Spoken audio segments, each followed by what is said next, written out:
the girl suddenly becomes the heroine of a ghostly story. It was terrifying. When she woke up, she found herself lying inside the original owner's coffin. She sat upright and tilted her head slightly. Platinum hair spilled down like a waterfall. Her blazing red pupils swept across the morning hall. "What is my name?" A voice escaped through the teeth and lips of someone who had seemed dead, making the entire hall sink into a dreadful silence. No one dared answer. The flickering candlelight illuminated faces twisted with extreme terror. The priest's prayer caught in his throat. The face that always wore an air of compassion was now distorted, as though he had just seen a demon climbing up from the cracks of hell. One day earlier, Evangeline, the only daughter of Count Rohansen's family, had died. The official reports said she died of illness, but the servants who worked in the Count's mansion would never be able to forget that sight, pale feet swaying in the wind, hanging from a cherry blossom branch in full bloom. The blossoms were a moving shade of deep crimson, and even now it seemed as if their sweet fragrance still lingered at the tip of the nose. Perhaps that was because the cherry blossoms scattered throughout the coffin had replaced the usual white lilies. Because the cause of death was far from honorable, the funeral was ultimately held inside the mansion instead of outside. Normally, after the ceremony ended, the body should have been placed in the temple, but in the end, it was decided that a gravestone would be erected and she would be buried in the back garden. The temple had always refused to accept those who had taken their own lives. This was truly a last resort. Yet those who did not know the full story only praised the Count's deep paternal love and lamented this funeral for being far too simple. Ordinarily, a noble's funeral should have been lavish and grand. Yet Evangeline's ceremony was conspicuously shabby, completely unlike the ostentation a noble young lady should have had. The Count's family used the excuse of a spreading epidemic to refuse condolences from other houses. At the scene, there were only the servants of the mansion and a few knights. It was unclear whether it was because there were so few guests or because this was clearly a funeral and yet there was not a single person shedding tears for the deceased. As a result, the whole place was filled with a chilling atmosphere. Only the prayer, chanted by the priest, still carried a trace of gloom. The one presiding over the funeral was an obscure priest, though the way he recited the prayer and his spotless white ceremonial robes made him appear devout. If he had truly cared about his honor, he never would have lowered himself for a few gold coins. When the priest finished his part, the ceremony gradually approached its end. All that remained was to close the coffin lid and lower the body into the prepared grave. However, in the deathly silent mourning hall, strange and grating rustling sounds suddenly rang out. The priest, who cared greatly for his own dignity, cleared his throat and issued a warning, trying to continue leading the prayer. But the commotion only grew worse. The sound of grass and leaves scraping together, the sound of something knocking against bones, the creak of wood, those little noises kept building up. Finally, as the crowd began to murmur in alarm, the priest could no longer endure it. He stopped praying and snapped his eyes open. And then he saw the source of all the chaos. Silver white hair cascaded down like a waterfall. At first glance, that seemingly soft hair looked instead like a mass of spider silk drawn out into long strands. Beneath it, her eyelids slowly parted, revealing bright crimson eyes. That red did not resemble the mineral sheen of ruby, but rather evoked the vivid reality of a living creature's beating heart. Aside from those blazing red eyes, her entire body was deathly pale and flawless. Wearing nothing but a single white dress among a crowd dressed in black mourning clothes, she looked like something stripped away from the real world, silent, cold, and pallid. The priest kept calling upon the gods in his mind, squeezing his eyes shut and muttering prayers, but unfortunately it did no good at all. That resurrected body was now beginning to move. Starting by bending her fingers, she tried to curl her hand into a fist, blinked, then slowly turned her head. It seemed as though something beyond all understanding was gradually adapting to this unfamiliar body. She looked up at the swaying chandelier on the ceiling, then swept her gaze over the crowd in the morning hall. Everyone who accidentally met those eyes trembled violently, covering their mouths and holding their breath, to be stared at by an ominous thing that should not exist, that should never have appeared in this world. Honestly, it might have felt better to just end one's life outright. At last, that being spoke. "What is my name?" The one occupying Evangeline Rohansen's body, after adapting to it, showed a deeply satisfied smile. Only a few days later did she realize she had transmigrated. She tried hard to remember why she had left her own world. She had been healthy, had not yet gone to work, had not overworked herself, and she certainly had not been hit by some otherworldly truck. After thinking it over, it seemed she had simply fallen asleep and quietly passed away. Had transmigration become this casual nowadays? They could not even be bothered to set up a teleportation circle. Oh well. Since she was already here, she might as well go with the flow. Worrying about such things was useless anyway. What mattered was that this body before her had not left behind even a trace of the original owner's memories. In a way, that saved her the trouble of personality conflict during the adjustment period. But the problem was, why did the transmigration have to happen right in the middle of the funeral? No wonder those people had looked at her as if they had seen a ghost. From the priest's point of view, this really had been a scene of a corpse coming back to life. At the time, she had only wanted to ask for a name so she could somehow get through the situation. Instead, she ended up being interrogated by the priest and doctor for an entire day. Thinking about it now still gave her a headache. She did not even know which novel she had transmigrated into. The martial arts stories she had read recently were completely useless in this situation. Since she knew nothing at all about the original owner, she had no choice but to pretend she had amnesia. Fortunately, there was still one maid willing to help her. Based on what the maid told her, she pieced together some information. This was a novel world centered on a villainous side character who had been possessed. Every time the servants saw her, they lowered their heads and bowed. When they spoke, they shook like leaves. Some people fainted the instant they saw her face. One maid even fell to her knees and begged for her life the moment they met, and was dragged away immediately. Just how cruel had the original owner been to terrify young girls to this extent? She thought to herself that she should try to live a little more kindly. On top of that, this body had a pair of red eyes. In the worldview of this kind of novel, red was an ominous color. People born with red eyes were destined to be ostracized from birth, until the male lead casually said something like, "I think they're beautiful," and then they would act as if struck by lightning and fall madly in love with him. Evangeline was the only daughter of the Rohinzen Count's family. Her mother had died early, and her relationship with her father was extremely cold. She had died and come back to life, and her father still had not bothered to visit even once. Fathers of villainous side characters were usually either scum or absurdly doting, and, unfortunately, she had landed on the former. She also did not have any fiancé. Usually, in settings like this, if the male lead was not the crown prince, then he was at least the northern Grand Duke. But the harsh reality was that the crown prince was already middle-aged and had 2 children. There was no Grand Duke in the north, and there was no sign whatsoever of any saintess or holy son. That was all the information the maid could provide, so she decided she had to go look for the original owner's diary. But then another problem arose. She could not read. The maid froze for a moment after hearing that, then hurriedly said, "By tomorrow, I'll buy you some books to learn from." As soon as she finished speaking, she ran off for dear life. Was there really need to run that fast? Taking the opportunity, she began wandering around the mansion to explore. Nothing in the bedroom, nothing in the bathroom, nothing in the sitting room either. She had found absolutely nothing. Wait, when the maid had shown her around earlier, she had mentioned that the original owner had a forbidden room that no one was allowed to enter. Could something be hidden there? She walked over to the door and tried to pull it, but it would not budge. She put both hands into it, and at last the door gave way with loosened force, throwing her backward. The door opened a crack, and she lifted her head to look into the depths of the room. A 3-eyed cat with spotted, leopard-like fur was crouching quietly in the darkness. All 3 eyes turned toward her at once. As for the maid Daisy, she had forced herself to suppress her fear in order to volunteer to take care of this monster.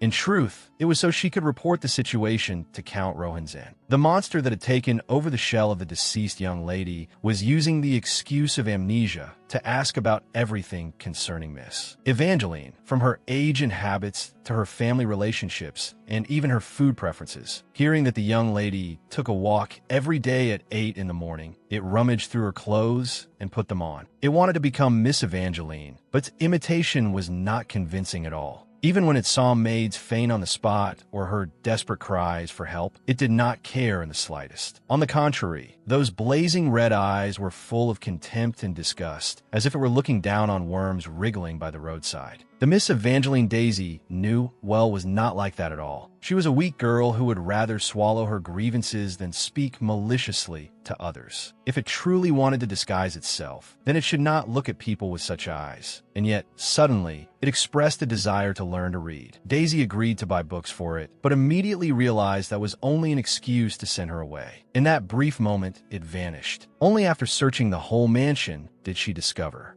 that the door to the locked room, which clearly had no key, somehow had it sitting inside, calmly reading a book. So, to get a better look, Daisy held her breath and peered through the gap in the door. She discovered it was using syrup from its fingertips to draw patterns on the floor, while muttering the word contract in a voice too faint to hear clearly. Daisy cautiously poked her head in, but unfortunately met that thing's gaze. This was everything Daisy had witnessed. Count Rohan Zin stroked his chin in thought. Runes drawn with fresh syrup and a contract. Could it be some kind of dark magic? His daughter's body being occupied by that parasite had already left his mind unsettled. Was it now planning to call even more such things? Everything had begun because his daughter had sought her own death. The temple refused to conduct the funeral, and even burial had become a thorny problem. That was what gave an evil spirit the opportunity to cling to her. The most troublesome part was that even holy water could not drive that evil spirit away. Having no other choice, he could only continue observing. Just as he was about to say a few encouraging words to Daisy, he suddenly noticed that she still had her eyes tightly shut. Why were her eyes still closed? Instead, Daisy looked puzzled. Of course it's because I'm scared. That thing kept staring at me. My Lord Count. Staring at you? Count Rohan Zin abruptly turned his head, and immediately, his eyes met countless swollen eyeballs fixed directly on him. How could they have known that the eerie existence in their minds was actually just an ordinary girl desperately trying to survive? She had used a great deal of effort just to open that room. Inside, it was filled with paintings covered completely with cloth. It seemed Evangeline had loved painting. She had forbidden others to enter, and had even carefully covered everything with fabric. The diary was very likely on the bookshelf. Although she could not read the language of this world, she could still use elimination. Titles that were too neat, eliminate. Thick ones like dictionaries, eliminate. Print that looked too proper, discard those too. Just then, she found a notebook stained with ink. However,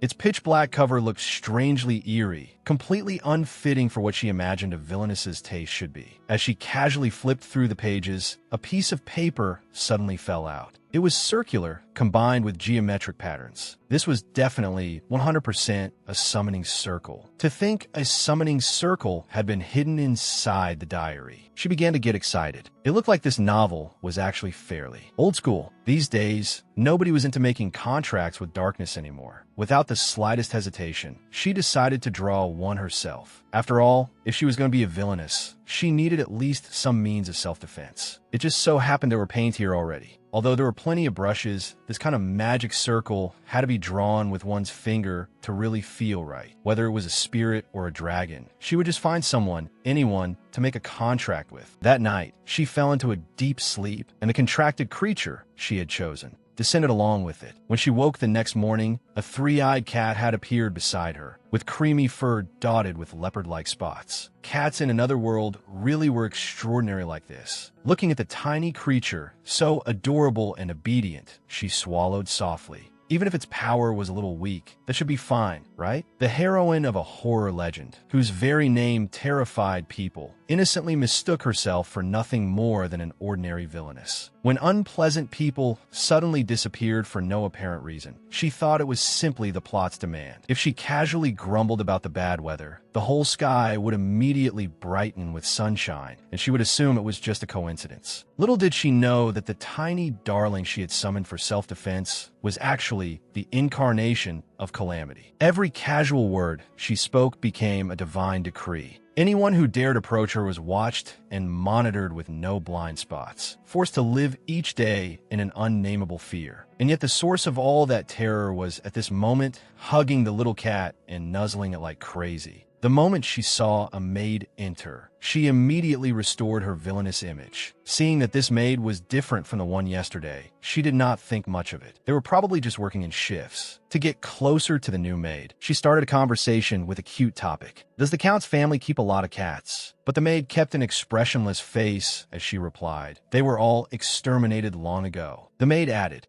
because the cats brought disease. The girl instantly became highly alert. If this little one was discovered, it would be a disaster. Then, in the very next second, a meow rang out. The maid's eyes darted around. Was that a cat? Evangeline forced herself to remain calm. I didn't hear anything. How strange. The sound clearly came from somewhere very close. She did her best to pretend not to hear it, silently lamenting. Sweetie, stop meowing. If they find you, you're done for. Fortunately, the maid left without searching the room. Otherwise, her heart probably would have stopped. She had thought this kitten lived here already, but in the blink of an eye, she had become someone who had secretly taken in a cat without the family's permission. But if she threw it outside now, it would die. Its family was probably gone too. Better to let the priest and doctor examine it thoroughly first, and then she could keep it. As the pet of the count's daughter, surely they would not harm it. Just as she was about to ask the count for permission, she was stopped right outside the door.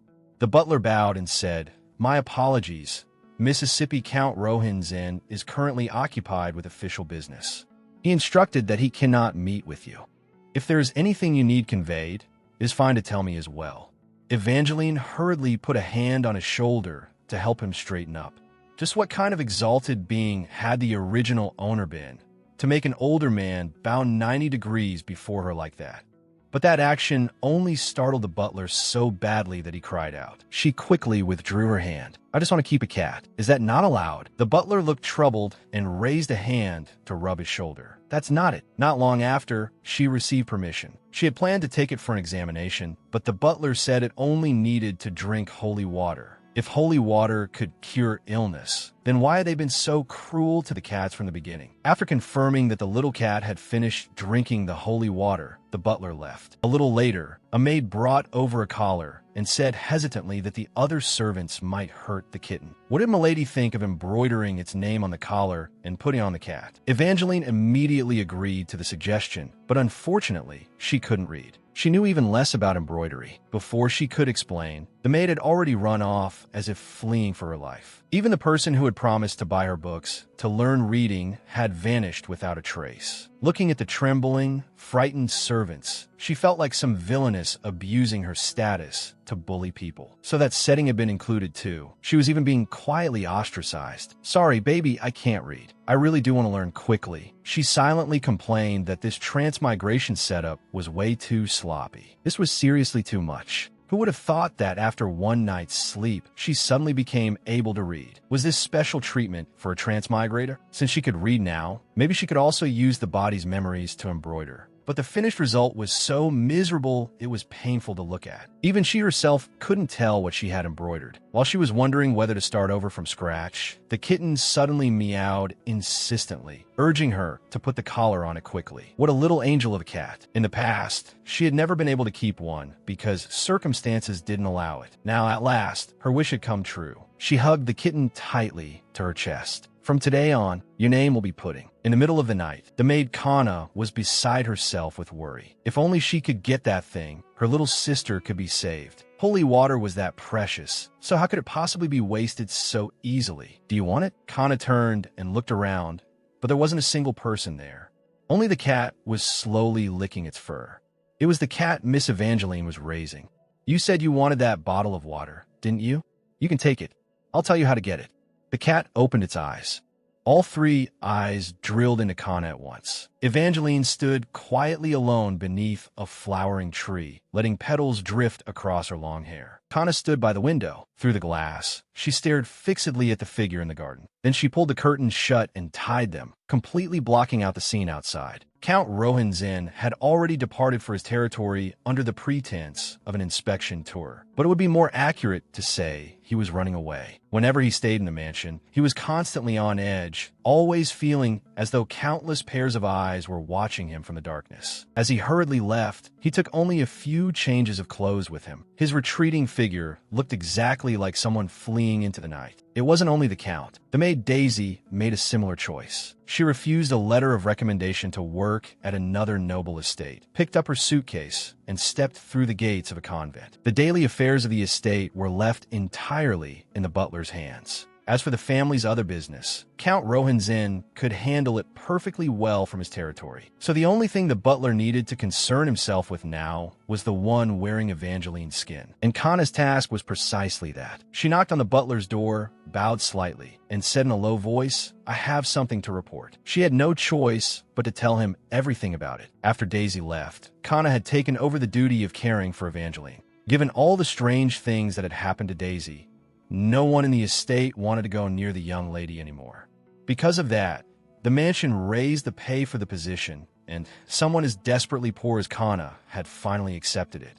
As Kana poured tea for the butler, she quietly recounted what had happened. "I heard a cat meowing. The young lady asked me if there were any cats being kept here. I told her all the cats had died. We clearly got rid of all of them, so why can I still hear it?" The butler apparently couldn't hear the sound at all. In his eyes, a maid as capable as Kana had, in just a short time, become mentally unstable. The butler looked at Kana and asked, "Would you like me to write you a letter of recommendation? You may leave now." It was meant as a generous offer, but in Kana's ears, the butler's voice was drowned out by the meowing. Layer upon layer, the shrill cries filled the whole room. The butler emphasized once more, "I'll write you a recommendation letter. You may go now." However, Kana did not run away. She lowered her head, letting the shadows hide her eyes, and replied in a calm but resolute voice, "I will continue working here. Even if I can no longer hear human voices, as long as I can read lips, it won't be a problem." The reason Kana stubbornly insisted on staying was because she still had a sick little sister bedridden at home, someone who desperately needed expensive medicine just to stay alive. Kana was ready to sacrifice everything for her younger sister. The butler studied Kana's unusual expression, then said, "In that case, Kana, I have a task for you." He pulled out a small, exquisitely crafted bottle from beneath the desk. "Since she insists on keeping a cat, then give this holy water to that cat." Kana stared at the bottle, terror and suppressed emotion plain in her eyes. Her gaze locked onto the bottle of holy water on the table, and without realizing it, she bit down hard on her finger. Holy water. If she could get holy water, her sister's illness would definitely be cured. Cold sweat broke out across her forehead. Her eyes were full of struggle and longing. "Want it?" A voice suddenly exploded inside Kana's mind, jolting her back to herself in alarm as she darted her eyes around. "If you want it, just take it." The three-eyed cat with leopard-patterned fur sat arrogantly on the windowsill. That voice echoed out from the darkness. "I'll tell you how to get it." Kana staggered a step backward. A monster. It was a monster. This was the very cat Miss Evangeline claimed she was raising. She ought to report this to the butler at once. If she could hand over this information, perhaps before leaving,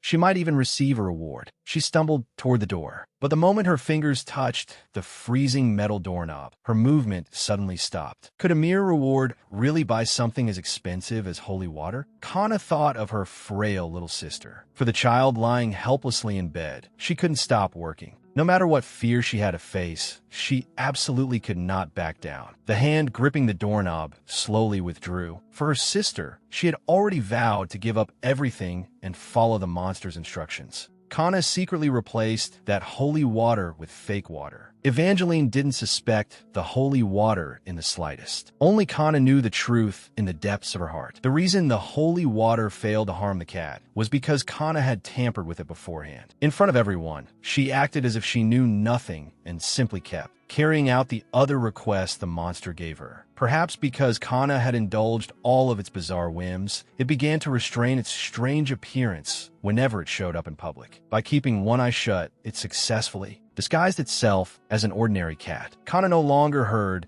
those mournful meows echoing in her ears either. Not only that, thanks to the exceptionally high wages that came with serving Evangeline, the money was more than enough to cover all living expenses, with plenty left over besides. It was all because of this high-paying job. On her way home from work, Kana could stop by the market and spend money on treats her sister loved. But what made Kana happiest of all was hearing the bright, cheerful call of Big Sis, along with the sight of her younger sister running out to greet her, clutching up her skirt. The little girl, once weak and sickly, had made a miraculous full recovery after drinking the holy water Kana had stolen. Kana spread her arms wide and hugged the girl tightly as she threw herself into her embrace. In this moment, all the hardship of serving that eerie cat and the terrifying young lady seemed to dissolve into nothing more than a nightmare that could easily be forgotten. To protect her sister's smile, Kana resolved to continue working at the mansion.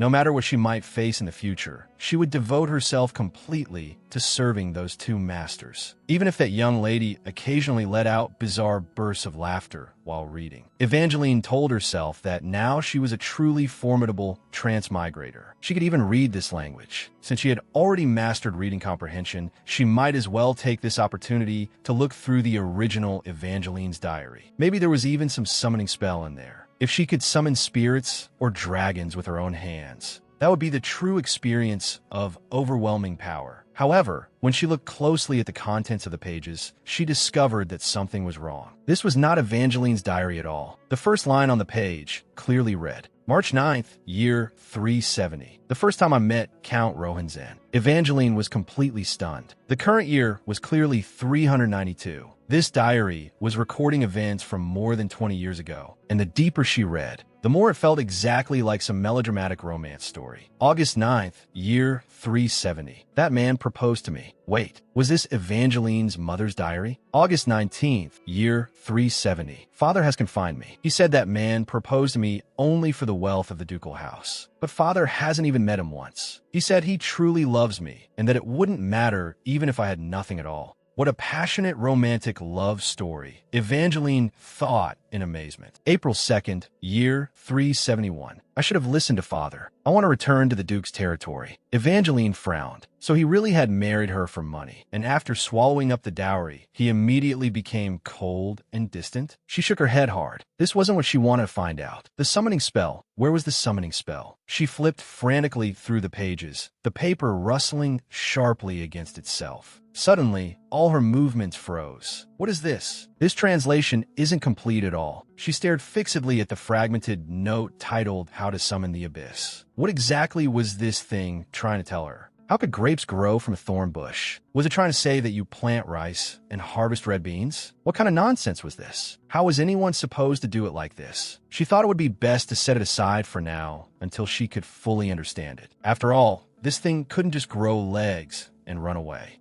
And yet it really did disappear. Evangeline sat down blankly on the carpet. The diary was still lying right there on the table, but the page containing that spell alone had vanished without a trace.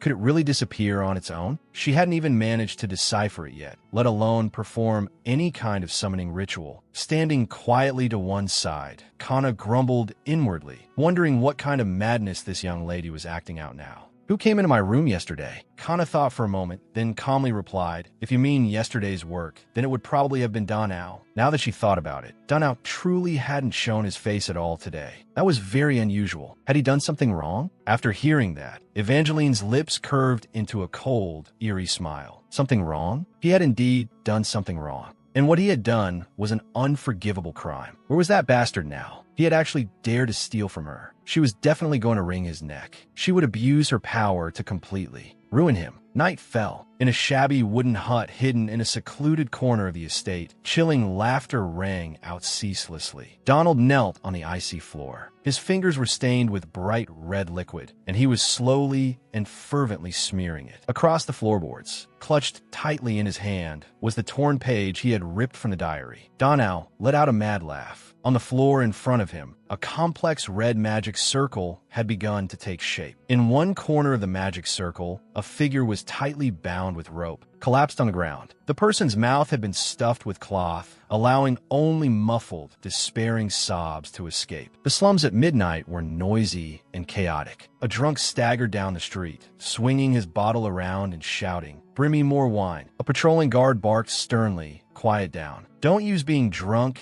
as an excuse to make trouble in the middle of the night and force us to work even more." Beggars by the roadside held out their hands to passers-by. "Sir, please have mercy and spare a coin." Two knights in uniform walked down the stone steps. One of them yawned and grumbled. "Honestly, what's with the commander? Why'd he send us to patrol a hellhole like this?" From a nearby alley came the sound of people arguing. "Hey, do you know who I am?" A poor painter walked by with his head lowered, sighing and muttering to himself, "Ugh, I can't find even the slightest bit of inspiration. I need to paint something soon." The sound of horse hooves came from far away and drew near. One knight suddenly stopped and looked toward the end of the road in confusion. A carriage sped past at full gallop. Seeing the family crest emblazoned on the carriage, the knight was astonished.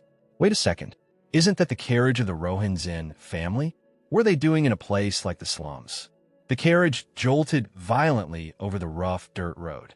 Evangeline clutched her skirt tightly, her face full of anxiety as she urged repeatedly, faster, a little faster. She clenched her fists and gritted her teeth, cursing inwardly. Just you wait, you despicable little thief. I have to get my spell back, and then officially begin my journey to become the strongest person in this world. Evangeline swung her leg and delivered a fierce kick to the tightly shut wooden door. Inside, Kana was tightly bound with rough ropes, her mouth stuffed with thick white cloth so that only broken, stifled whimpers could escape. Why had things come to this? I was only waiting for my sister. A leopard-spotted tail flashed briefly through the crack in the door and disappeared. She had only meant to bring some snacks for the little cat she often saw. Big Sis told me not to wander outside at night, Kana told herself, but at the time, it was still daytime. It should have been fine, right? Completely off guard, the little girl rounded the corner, only to find that a tall figure had already been hiding in the shadows. The instant Kana passed by, a rough hand clamped over her mouth and nose. Donald let out a low, savage laugh. He looked down at the terrified Kana, the corners of his mouth twisting upward. I've been waiting a long time, haven't I? Don now yanked Kana's hair hard, forcing her face upward. In his other hand, he was gripping a sharp dagger. At last, the moment of sacrifice has come. Ordinary people might think this is some childish joke, but this spell is the real thing. Kana stared at the distorted, wrinkled face of the person before her. This madman dressed like a gentleman had already lost every shred of reason. Donald panted harshly in quick bursts. Because my powers of observation have always far surpassed ordinary people. Kana stared into his bloodshot eyes. At this moment, he looked no different from someone possessed by a dark force. That young lady who clearly died suddenly came back to life. Aside from demons, who else could possibly perform a miracle like that? Those fools only know how to panic and make a fuss over a young girl, scared out of their wits. But I'm different, because I discovered the core truth. I know who summoned the power of darkness, and I also know how to call it here. Evangeline's maternal family was the illustrious house of Duke Hosakin. Count Rohinzin had always used the excuse that Evangeline had been sickly since childhood to extort enormous treatment expenses from the Duke's domain, some so vast they were almost unimaginable. But if Evangeline had truly died, that mountain of wealth would have vanished like foam. Therefore, that Count must have chosen a forbidden transaction in order to bring his daughter back to life. Donald let out a frenzied, twisted laugh. That damned old Count always pretends on the surface to be a kind man. But in truth, he's nothing more than a trashy noble whose greed knows no bounds. I saw through all his filthy schemes long ago. He recalled the time he had been cleaning the study, when just one accidental glance at documents. But then I will become a true noble, 100,000 times nobler than that old Count Rohinzin. Kana let out choked, despairing sobs. Her whole body trembled violently from overwhelming fear. Donald began chanting that evil spell. You who stand at the furthest end, use the blood of the innocent to stain this land red. Use your blood-soaked hands to draw a circle. Amidst vile gratitude, yearn for salvation. Kana groaned in pain.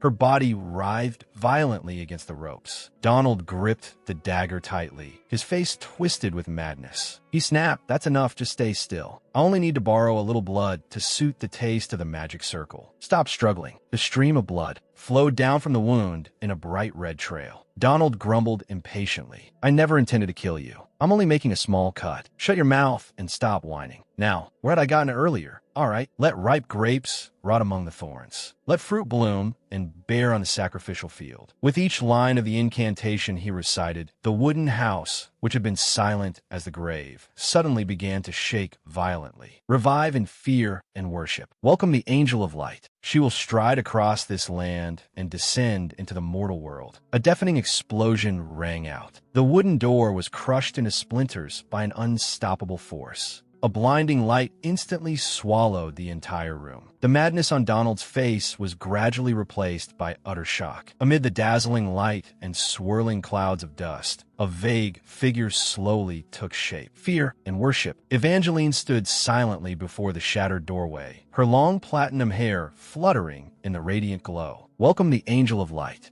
stride across this land and descend into the mortal world. From somewhere unknown, the piercing yet melodious sound of a trumpet echoed through the still air. Evangeline looked at the scene before her and muttered inwardly, "Dear heavens above, that scared me to death. I only kicked it because I was mad. Who would have thought this door was so flimsy to make such a huge commotion like this? The door must have been completely rotten already." Evangeline collected herself and turned her gaze toward the two people in the room. No, more important than worrying about that, she'd come here to catch the thief who stole her spell page. But what exactly was this situation? Had that thief now evolved into a kidnapper? An extortionist? After seeing clearly that the little girl collapsed on the floor, Kana cried out in panic. Kana! Evangeline looked over at Kana in surprise. Oh, so this was someone Kana knew? That man called Donald had quite some nerve. Laying hands on someone Kana knew. A friend she had only just grown close to. She clenched the fabric of her skirt tightly. She absolutely would not let him get away so easily. First, she had to find a way to make him move away from that girl. Donald collapsed to the ground and stammered, "Evangeline." Rohan Zen. Evangeline lowered her gaze to him with an expressionless face. She thought to herself, what's wrong with this guy? Why is he trembling so badly? Is he frightened because his crime has been exposed?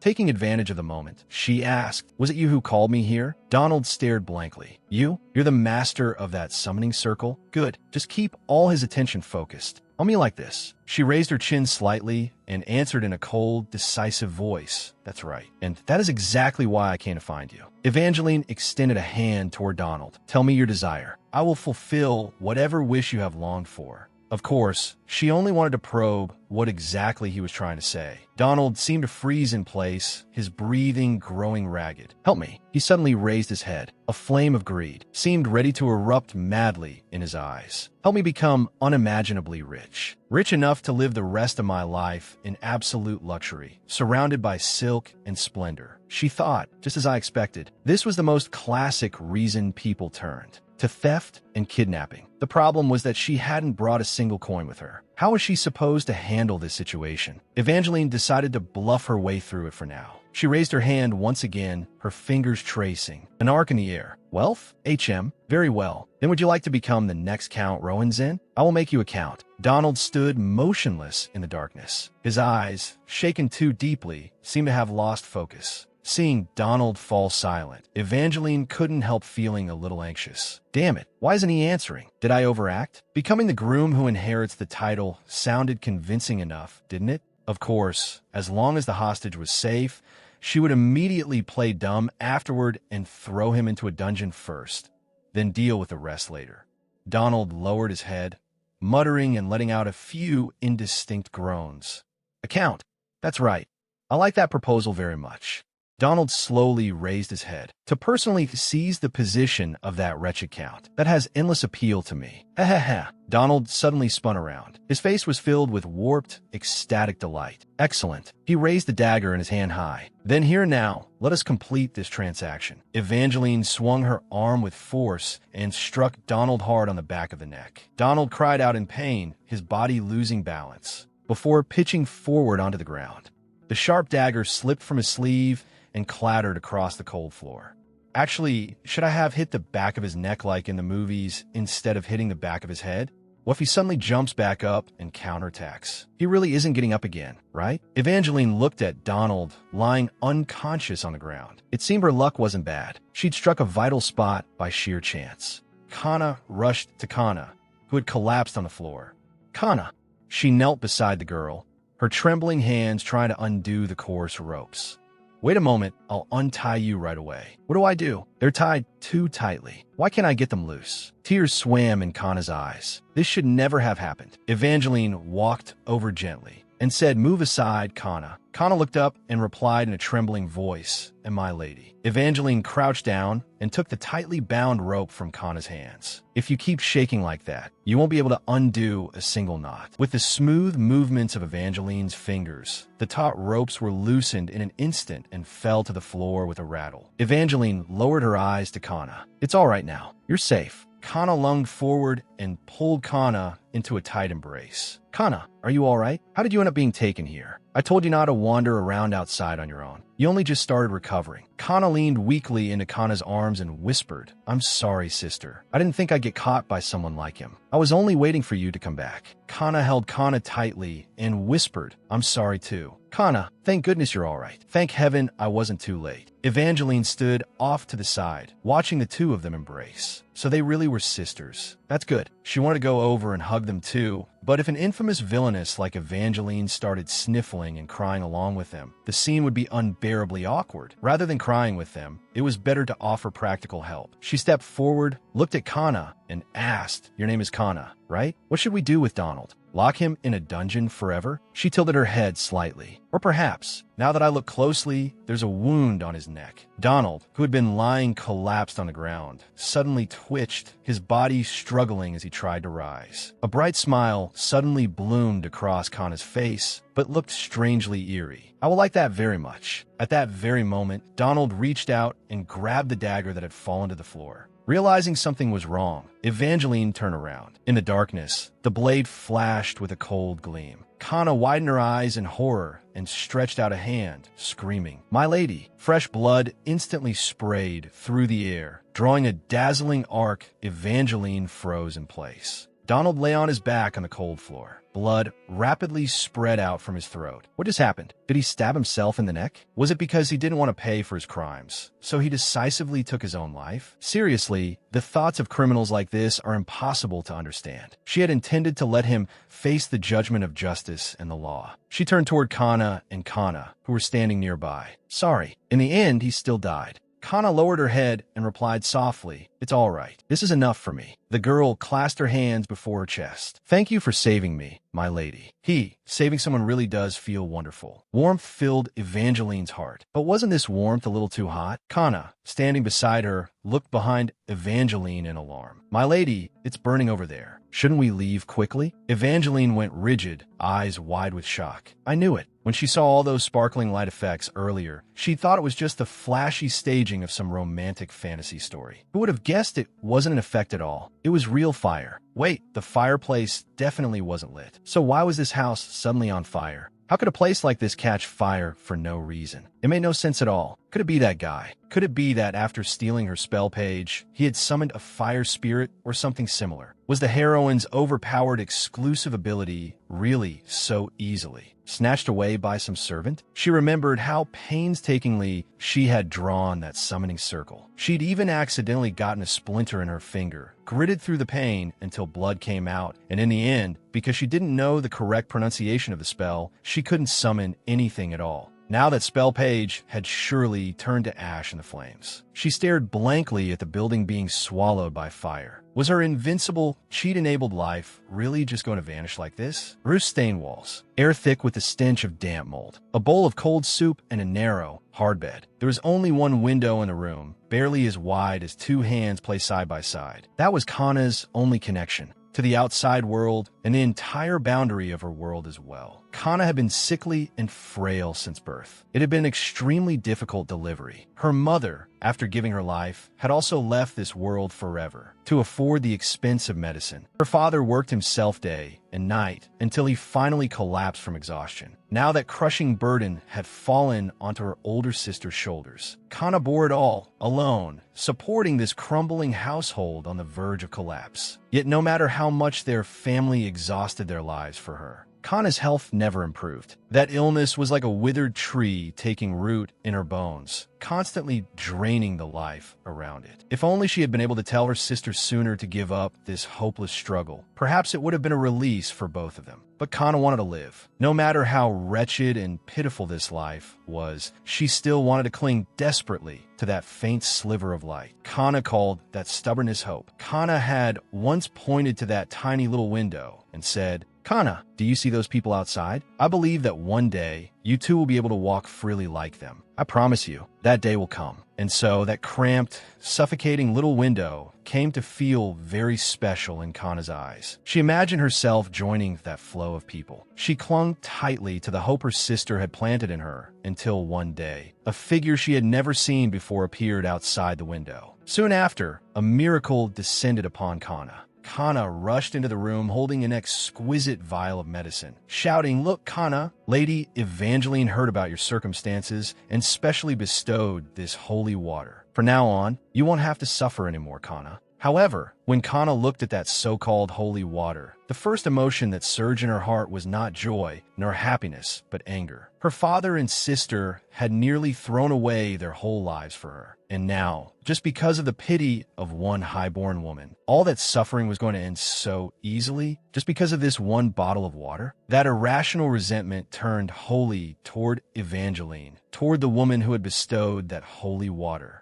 And yet that existence, who should have been called an angel, descended before the girl once more. What should we do with Donald? Lock him in a dungeon forever? Donald sprang up from the ground, gripping the dagger in both hands. Under the watch of countless giant crimson eyes, he madly plunged the blade into his own throat. Fresh blood sprayed into the air, painting a dazzling arc. Evangeline tilted her head, looking at the corpse collapsed in a pool of blood, and said, "Sorry." In the end, he still died. Kana folded her hands before her chest, wearing a relieved smile, as if a burden had finally been lifted, and replied, "It's all right. This is enough for me. Taking one's own life is an unforgivable sin. For those who recklessly cast away the life bestowed by the gods, there is absolutely no mercy. There's only one place that accepts such souls. The fires of hell descended to welcome this deeply sinful Donald." Kana stood on the street, blankly watching the house being devoured by flames. Before that brilliant heat, it felt like her sister's warm embrace, and also like the brightest midday sunlight of summer, giving the girl a sense of comfort and peace she had never known. Beneath the distant bell tower, a man in a splendid cloak came to a halt. He looked at the blazing fire ahead, his brows knitting tightly. What kind of fire was that? The flames raged fiercely in the center of town, black smoke billowing into the sky. A crowd had gathered all around, and the clamor of gossip rose without end. Evangeline stood in the middle of the crowd with her arms crossed, coldly watching the chaotic scene. People were starting to gather. Quite a spectacle, really. A knight shouted loudly, "Everyone back off. Do not approach the scene." Another knight added, "Make way. The night order has arrived." It seems someone had gone to report it. As expected of a romantic fantasy world, their uniforms were absurdly gorgeous. Especially that man. He stood out the most among all of them. Was he coming straight toward her? Moreover, Evangeline froze on the spot. This man was ridiculously handsome. His level of attractiveness was enough to make her feel almost delusional. Gabriel stopped in front of Evangeline and bent slightly as he said, "Apologies for the disturbance. I am Gabriel, commander of the Polaro's Night Order." Evangeline observed the man before her. In this world, the crown prince was a middle-aged man, and there was no such title as a northern Grand Duke. Could this man be the male lead? Black hair and a face like that. He had to be the male lead. Gabriel looked at Evangeline intently and said, "May I ask why a young lady such as yourself has appeared in a place like this?" The crowd let out astonished murmurs. Keeping a cold expression, Gabriel continued, "This does not seem like a suitable place for a stroll." Evangeline looked at him and sighed inwardly.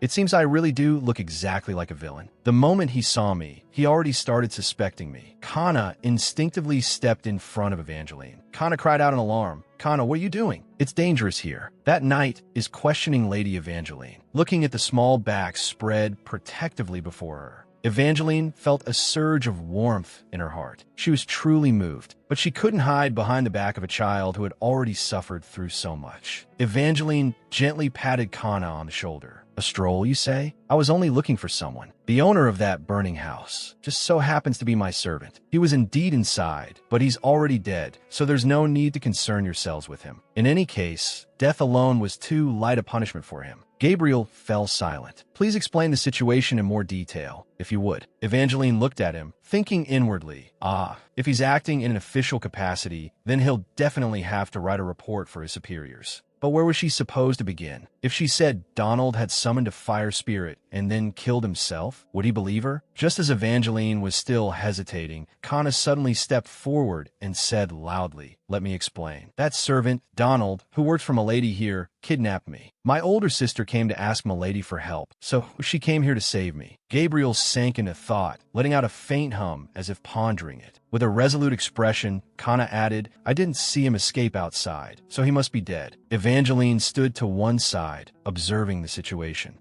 Kana's version of the story sounded far more convincing. Even he seemed to believe it immediately. wait, something's not right. A black-haired male lead, along with a kind and strong-willed red-haired girl with wavy hair. This was insane. So Kana was actually the heroine. That kidnapping was originally supposed to be the key plot point where the male lead saved the heroine. But because of her own interference, she had completely ruined their first meeting. Evangeline nearly spiraled. Was I supposed to just stand by and watch back then? No. Even if they were only characters in a book, she couldn't just watch the girl suffer. With a serious face, Kana looked at Gabriel and asked, "You don't have any other questions, do you? Milady is tired now. We have to go." Evangeline cried inwardly. Good grief. Just look at the heroine's attitude toward the male lead. This was all her fault. It really had turned into that transmigration trope, where the villainous supporting character, Gabriel, stood still where he was, silently watching Evangeline's retreating figure. At first, Gabriel had thought a stone statue was standing in the middle of the crowd. Although the appearance of such an exquisitely crafted sculpture in this slum was nearly unimaginable. The reason he hadn't recognized her as human at first glance was because from that existence, he couldn't sense anything that could be called vitality at all. When he saw that existence, which ought to have been utterly devoid of life, turn around, look at him with syrup-red eyes, and then let human words spill from those crimson lips, he felt a shock unlike anything he had ever experienced, almost losing the ability to speak. Even when Gabriel forced himself to remain calm enough to speak with that woman, he could still feel that she looked at everyone in this world as though they were ants. He couldn't feel even the slightest warmth from her. However, that woman had undeniably shown interest in Kana.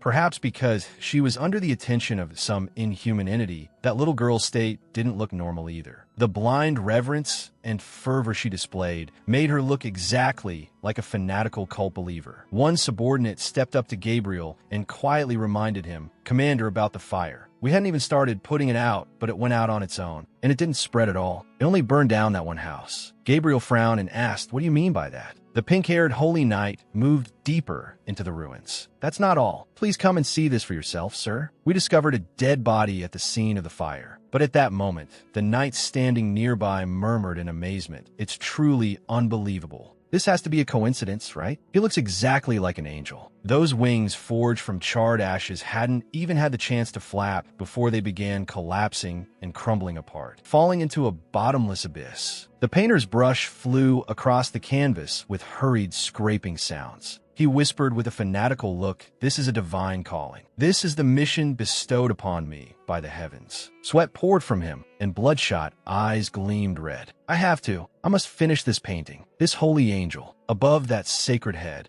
A halo was casting a faint glow, but that light looked so weak, as though it could be snuffed out by darkness at any moment, exactly like a candle on the verge of burning out. Jim had once been a painter. He had once been praised as a rising talent. But because his works didn't suit noble tastes, he quickly fell from grace. Now, he could only live off his wife. That was why he desperately longed to finish a masterpiece as soon as possible. On a late-night street, Jim staggered along. He couldn't find even a shred of inspiration. "I have to paint something soon." He wandered the streets aimlessly, hoping he might accidentally come across a spark of inspiration. At that moment, Jim stopped in his tracks. He had discovered a strange fire. The blaze, burning as brilliantly as sunlight, gradually died away, replaced instead by deathly silence. He discovered a holy angel, nothing more than a corpse now. Jim hurriedly covered his mouth and nose, his eyes overflowing with shock and extreme fanaticism. Without a moment's hesitation, he immediately turned and ran home at full speed, snatched up his brush, dipped its tip in a thick paint, and frantically slashed it across the canvas. "This is revelation. This is my divine calling. I must finish this painting," but something was still missing. It felt like something was lacking. With these paints alone, I simply can't capture that essence. What am I supposed to do? What in the world should I do?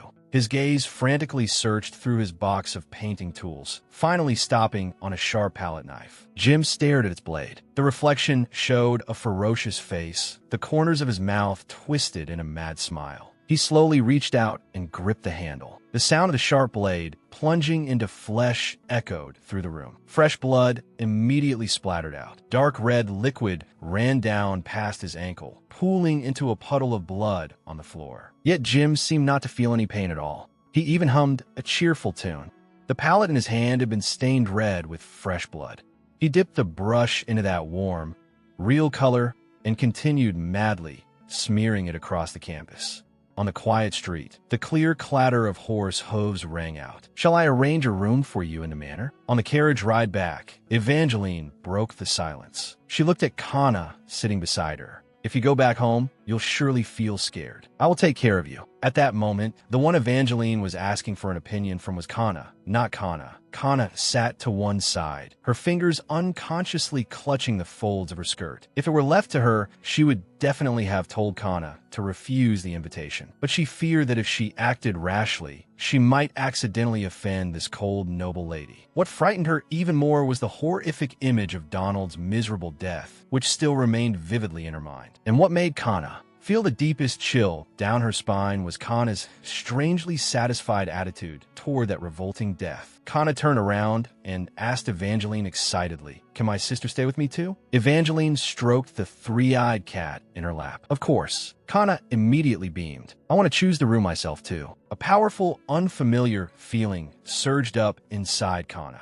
She had never seen her younger sister be so close to this young lady. Evangeline gave a slight nod and said, "Whatever you like, as long as you're happy." Kana had always been bold since childhood, but her current state truly seemed abnormal. Could it be because Miss Evangeline had saved her, so she had completely opened her heart? But the butler knew Kana had been ill. If he saw her moving around so briskly now, he might discover that she had stolen holy water. Kana turned to Evangeline and asked, "Milady, can I live in the room right below yours?" Kana's eyes widened in terror at those words. She grabbed Kana's shoulders and cried out, "But that's the room where the late Countess used to stay." Evangeline replied calmly, "She's already passed away. That room has no owner now. It's fine. The furniture is all there already, so moving in directly would be very comfortable. I'll speak to the Count about it." Kana shrank back to her seat, lowering her head and biting her lip. She only hoped that before the Count threw the sisters out, the butler absolutely wouldn't catch sight of them. Beneath the hanging crystal chandelier, countless gems atop the great hall reflected faint light into the dim room. Lying on the large bed, Kana turned and said to Kana beside her, "Sis, I can hear Milady walking around upstairs." Kana lay stiffly in the blankets and replied in confusion, "Really? I can't hear anything at all." Kana smiled faintly. "Is that so? Anyway, I really like this room. This bed is big enough for the two of us to lie side by side. All right, did you see the cat Milady keeps? I met that cat before when I was at home. It feels like fate, and in the end, it became Milady's pet." Hearing her younger sister speak, Kana's body unconsciously tensed up. "Kana, that cat is a monster." Kana reached out and took Kana's hand. "Sis, thank you for coming to save me today. I was really scared." Kana squeezed her sister's hand tightly. She felt guilty for having, for one brief moment, found her younger sister unfamiliar. Surely it was because Kana still hadn't recovered from the fright, so she was deliberately acting calm. No matter how strange Kana's behavior might be, in the end, she was still only her lovely little sister, the one she needed to protect. Evangeline held a quill pen, writing noisily across the page. "From now on, my goal is to become Kana's closest friend. In those villainous reincarnation stories, I ought to try winning over the male lead's heart. But no matter how handsome he is, maybe because he's only a character in a book, I don't feel any romantic emotions at all. These so-called fantasies of love have absolutely no appeal for me, so I have to focus all my attention on the heroine instead. This is the true shortcut to escaping my tragic fate. From now on, no matter what happens, I will protect Kana properly." To achieve this goal, she decided to write a letter to the father who was away all year round. As long as she obtained his permission, Kana and Kana could rightfully stay in the bedroom directly beneath hers. His light stayed on until late last night, but the butler said he had already gone off on business or something. Although the letter was finished, Evangeline fell into thought. She knew this story's setting very well. Her father, the Count, was cold by nature, and even somewhat disliked his daughter. If she made a straightforward request, he would certainly reject it mercilessly. In that case, step 1, tear out a page from Mother's diary. Evangeline gets scolded by the Count. Step 2, fold the letter and send it together with that page. Step 3, receive a reply. The Count writes back, "Do as you like. From now on, for such trivial matters, ask the butler directly. Don't write to me again." Just like that, the issue was solved as easily as turning over a hand. Now she could finally keep the two sisters by her side and make her plan proceed smoothly. The three of them were enjoying a rare, leisurely afternoon. Raising her teacup, Evangeline thought to herself, As long as I can successfully escape this vicious fate, I can live a carefree and joyful life and fully enjoy this long-awaited existence. However, that peace was quickly shattered. Gabriel sat across from Evangeline, wearing a grave expression, his hands clasped tightly on his knees. I am very sorry to have to tell you this, but, milady, you may be accused of using improper means to fabricate the cause of Donald's death. Evangeline was stunned. The smile on her lips froze instantly, and her whole body turned rigid. What kind of development was this? What had happened just before that was this? Kana hurried into the room and said, "Milady, that knight from before has sent a letter. He says he will be coming to visit shortly." Sitting at the desk, Evangeline took the letter. "Let me see." In the letter, he says there seems to be a problem with Donald's case. "We need to talk." Kana, standing nearby, spoke with some dissatisfaction. "Didn't we already finish giving our statements back then? Why is he coming again now?" Looking at the letter paper, Evangeline replied, maybe while writing his report, he came up with some doubts and wants to confirm them again. Or perhaps he just wants to see the heroine, Kana. Kana folded her arms and muttered, "I didn't expect him to keep clinging to Milady like this." Kana, somewhat helpless, advised Kana, "You shouldn't talk about Sir Knight like that. I will receive him properly, and by the way, show him just how close Kana and I are. I also have to make him see that I fully support the relationship between the two of them. Maybe I can even get a tiny share in their happy ending." Evangeline smiled. "Kana, please prepare some elegant letter paper for me. I need to write a reply to Sir Gabriel." In the drawing room, Gabriel sat upright on the sofa. "It is a pleasure to see you again, Sir Gabriel. It has been a long time." Evangeline raised her teacup. "If you are worried about Kana's condition, would you like me to call the child here?" Gabriel set down his teacup and replied calmly, "If you're referring to the kidnapped girl from that time, I don't think she was seriously injured." Evangeline was dumbfounded. What? What kind of male lead was he supposed to be? Not seriously injured? Was that some kind of joke? She recalled the scar on Kana's neck. Every time she saw that scar, both she and Kana felt heartbroken. She had originally planned to get some holy water to heal that blemish, but Kana insisted on keeping it, so they could only swallow their tears and leave the scar on the girl's neck. Gabriel leaned his elbows on his knees, his expression turning solemn. "The reason I came here today in person is because there is something I need to hear your opinion on, milady. Though I am very sorry to inform you of this, milady, you are at risk of being accused of involvement in fabricating Donald's death through improper means." Gabriel pulled a stack of documents from inside his coat. "Please take a look at this." Evangeline stared at the sheet of paper Gabriel pushed toward her. That was... Good heavens, what on earth was this thing? Evangeline drew in a sharp breath. On the paper was an extremely twisted figure. The artistic skill of the person who had drawn it was catastrophically bad. Somewhat awkwardly, Gabriel explained, "This is a sketch I drew myself to illustrate the situation.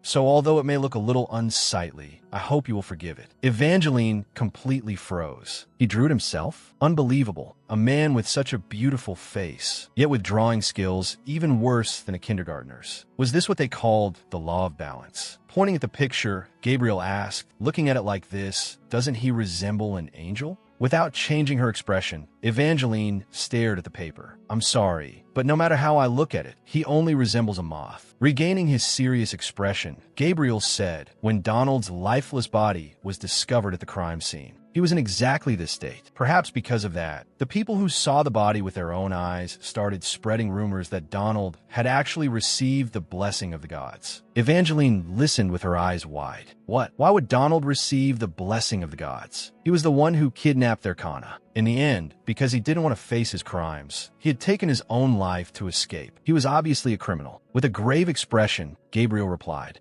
"Honestly, if it were only a rumor passed by word of mouth, it would have been quickly suppressed. But a painter recreated that scene and donated the painting to the temple. So the matter completely spiraled out of control. Within the temple, the existence of that painting caused enormous shock and controversy. Some even proposed that Donald's lifeless body should be brought into the temple for worship. Because of that, the higher authorities have taken special interest and ordered the case reopened to ensure that Donald's death was not a wrongful one. The crux of the matter is that if the authorities officially acknowledge that Donald received the blessing of the gods, Then, on the other hand, Miss Rohanzin, you will be charged with using improper methods to fabricate his death. Evangeline clutched the collar at her chest. What was this supposed to mean? It was as if this world were deliberately driving her into a corner, determined to force her to bear the crime of a villainess no matter what. Gabriel looked at her intently and asked, Miss Rohanzin, I must ask you this. Everything you told me before, was it all the truth? Even the male lead had started to doubt her. How should I answer now? If I change my testimony at this point, wouldn't that only make me more suspicious? She remembered how she had secretly asked Kana and Kana whether spiritual entities existed in this world. But the people here seemed completely unaware of such a concept. In these circumstances, if she said that Donald had summoned a spirit entity back then, would anyone believe her? Then let me ask you in return, Sir Gabriel, do you think I lied? Sitting on the sofa, Gabriel answered solemnly, I do not believe. Donald received the blessing of the gods, but the substance inside him had an extremely bizarre form. That too was an undeniable truth. Gabriel looked at Evangeline. A trace of resolve showed in his eyes. I want to help you. Evangeline froze. She tilted her head slightly, then softly repeated it as if she could hardly believe it. You say you want to help me? Gabriel replied in a calm, yet decisive tone. Yes. I presumptuously wish to offer you my assistance. What was with that expression? Was he embarrassed? As a seasoned reader of romantic fantasy novels, based on her many years of judgment, Evangeline was certain of it. This was absolutely a glaring green flag. This was the classic motif. The villainess, desperately struggling to escape her fate, only for the male lead to fall in love with her in the process. Hopelessly, irrevocably in love. Evangeline felt a headache coming on. She had thought she already understood every formula of villainous transmigration stories. Who would have thought she had still underestimated the power of this genre? How foolish. Without even clearly seeing her own circumstances, was she really supposed to fall in love with the male lead? But he was only a fictional character, while she was a living, breathing person. This was honestly a bit. But I have absolutely no interest in you. Evangeline answered. Gabriel responded evenly. Yes, I'd already guessed that Lady Rohanzin has no interest in people. But that does not matter. I'm simply curious about you. Evangeline screamed inwardly. Enough already. Stop using these emotionally charged romantic close-up shots. And someone make those flower petals floating around stop too. This man had sugar water flowing through his veins. Not even syrup anymore. This was unbearable. This romantic fantasy world was terrifying. Evangeline forced herself to calm down. Actually, when I first went looking for Donald, it wasn't because Kana had been kidnapped. It was because he stole my painting and ran away. It was while chasing him that I discovered Kana tied up there. She pointed at the circle in the drawing. It was this circular pattern. It was right there at the scene. Could you explain to me what exactly this pattern is? Gabriel answered sternly, It is a summoning circle. He pressed on. Then what was he using it to summon? Evangeline fell silent for a moment before speaking slowly. If the people here would rather believe in gods than spirits, forget it.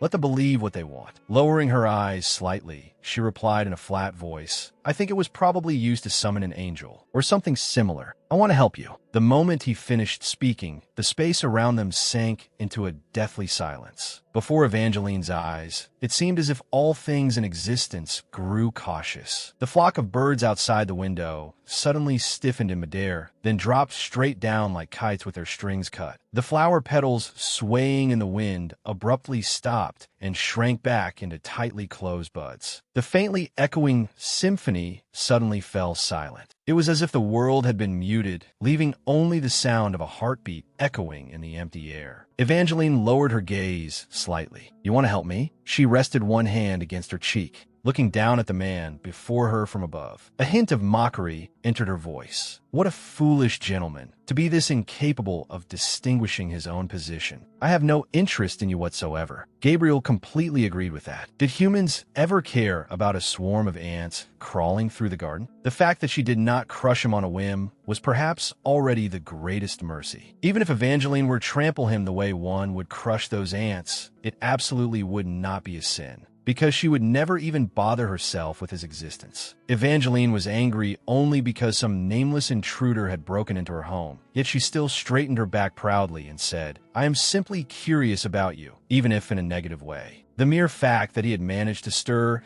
even a sliver of emotion in Evangeline was, in itself, an enormous encouragement. It was like witnessing a flower blooming on the trunk of a withered, soulless tree that should never have been able to sprout at all. A breathtaking flower had bloomed like a miracle. Gabriel stood silently on the gravel path. He gazed thoughtfully at the giant tree towering before him, its canopy covering the sky. A pink-haired holy knight approached. "Commander, what are you looking at so intently?" "Goodness, that tree is astonishingly large. Can cherry blossom trees normally grow this huge?" Just as Raphael said, Gabriel had no idea what kind of fertilizer had been used, but it was a tree that had grown with abnormal luxuriance. When Gabriel focused and looked again, the figure that had been lounging among the flowering branches had completely vanished. Could everything he had just seen have been nothing more than an illusion woven by falling petals? A carriage rattled forward along the road. A butterfly landed on the ground. The carriage sped past, and the wheel mercilessly crushed and tore apart that brilliant little life completely. Inside the carriage, Gabriel sat in silence. Evangeline's delusional arrogance. There was nothing amusing about it at all. Gabriel lowered his eyes and sank into thought. Could it be because of the rumor he had heard before coming to visit the Count's territory? While gathering information on Evangeline, he had once heard the story of a priest. That priest claimed he had personally witnessed Evangeline come back to life. However, the temple had no record whatsoever of Evangeline's funeral. On the contrary, the priest who should have been responsible for that funeral had hanged himself. No suicide note had been left at the scene. The only records showed that the priest had secretly been preaching to the families of those who had taken their own lives and been abandoned by the temple in order to extort money from them. There were even rumors that his death had been divine punishment. Raphael looked at Gabriel and spoke. "Commander, I remembered the note found at the scene, and that line, 'Survive the flames. Return in fear and worship. You must welcome the angel of light. He will stride across this land and descend upon the human world.'" What does that sentence actually mean? Gabriel fell into thought. An angel. This is our clearest clue so far. As for that so-called summoning circle, I have heard that this kind of dark art, used to summon some being in order to fulfill one's wishes, was once very popular in the past. Until later, the sorcerers who practiced such dark arts were subjected to a large-scale purge. Gabriel looked out the window. I do not clearly remember when it was anymore. Perhaps when I was very young, or even earlier than that. "Raphael, have you ever heard of dark arts?" Before he could finish, a sharp scream suddenly rang out from outside the carriage. The coachman yanked hard on the reins. The horse neighed in terror. The entire carriage shook violently. Raphael hurried to steady himself and asked in concern, "Commander, are you all right?" Once the carriage finally came to a stop, Raphael pushed open the door and stepped out.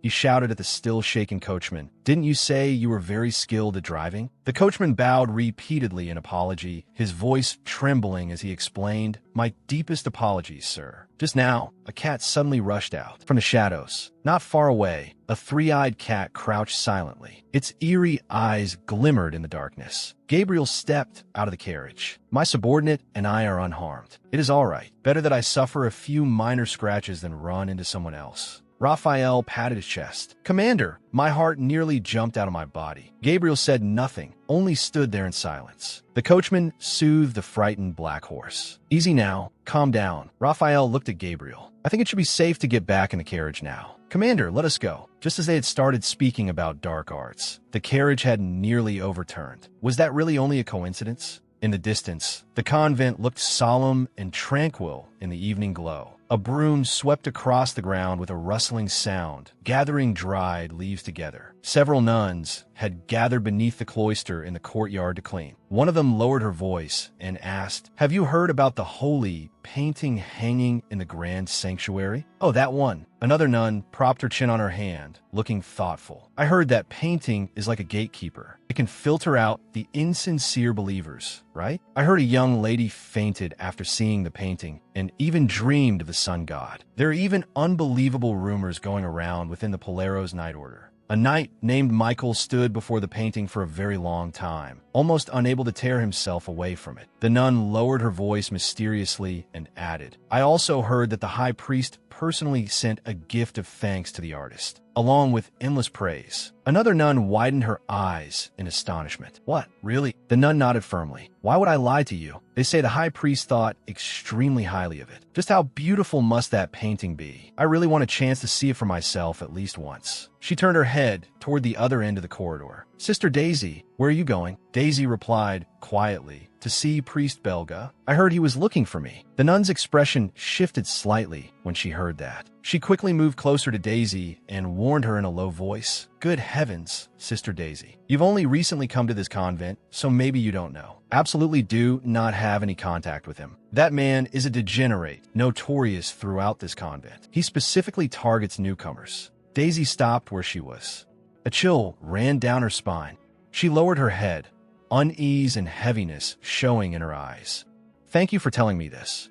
Inside the convent library, towering bookshelves reached all the way to the ceiling. Daisy stood alone in the empty reading room, holding a dim oil lamp in her hand. That man might send someone to her room, so it would be better to tidy the book room and stay here until morning. She had finally managed to escape the monster wearing the young lady Evangeline's skin. She did not want to invite any more trouble. The flame inside the oil lamp flickered softly, making tiny crackling sounds. Carrying the lamp, Daisy slowly pushed open the heavy wooden door and stepped into the dark corridor. She halted and looked ahead warily. Noon, 2 men in priestly robes were blocking her path. One of them said coldly, "We clearly told you that Priest Belga is looking for you. Why are you still strolling around here so leisurely? Come with us at once." Heavy footsteps echoed through the gloomy corridor. "Once Priest Belga gets hold of this girl, enough," his companion replied. "Very likely. After all, he's extremely fond of women." Hearing their conversation, Daisy's heart filled with doubt and fear. What was going on? Priest Belga had not called for her at all. Were these two planning to take her away on their own? She tried to resist, but one of them roughly shoved her hard. When Priest Belga's condition improves, we'll naturally let you go. Along with that indifferent declaration, the heavy door slammed shut. Daisy was thrown into the room by a powerful shove and crashed onto the cold floor, groaning in pain as she struggled to get up. But then strange muttering sounds rang out beside her ear. Daisy looked up in horror toward the source of the sound. In the dark corner of the room, an overturned bottle of ink lay quietly on the floor. Is this it? I think this is it. I have to complete the missing part.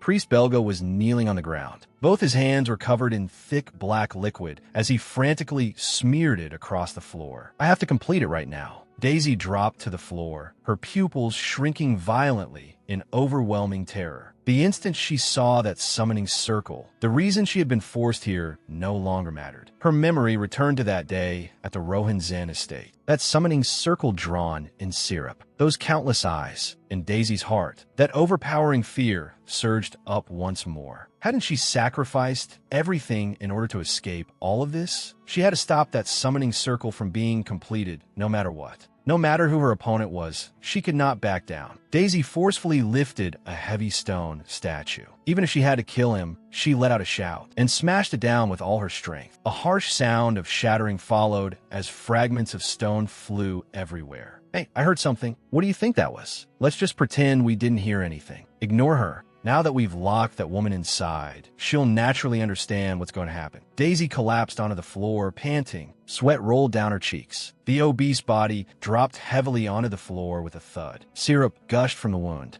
wriggling across the icy floor. How had this happened? What had she done? She had only wanted to stop him, only wanted him to stop. What would happen if she were caught? Killing a clergyman inside the sanctuary was a burden heavier than any other crime. It was not merely the taking of a life, but blasphemy against those favored by the gods. If she were caught, the only thing waiting for her was the guillotine.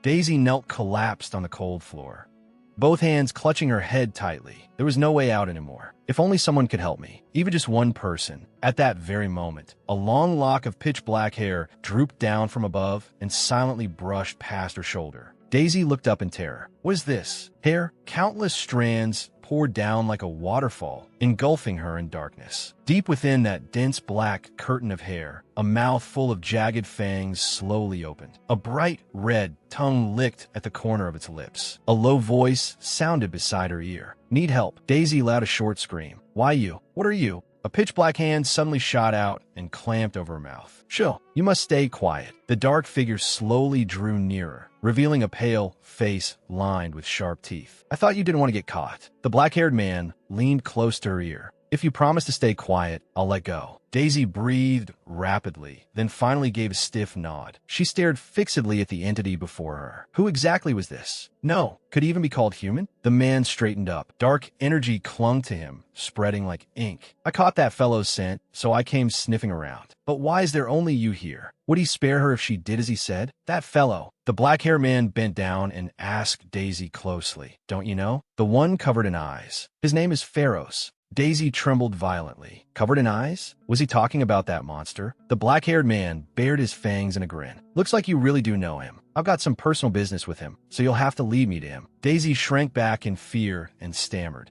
Please, wait a moment. About that, the black-haired man let the smile vanish. If you don't want to lead the way, then that would be unfortunate. Didn't you just make a wish a moment ago? He extended his sharp nails and lightly drew a line through the air. I came all this way for such a cheap price. The least you can do is make it worth my trouble, no? The man who had been lying collapsed in the pool of syrup suddenly twitched once. Under Daisy's horrified gaze, the corpse staggered to its feet. The way it stood there made it look exactly like a puppet pulled by strings. The black-haired man stuck out his vicious scarlet tongue, spat, and said, "Ha! Even looking again, this corpse really is to my taste.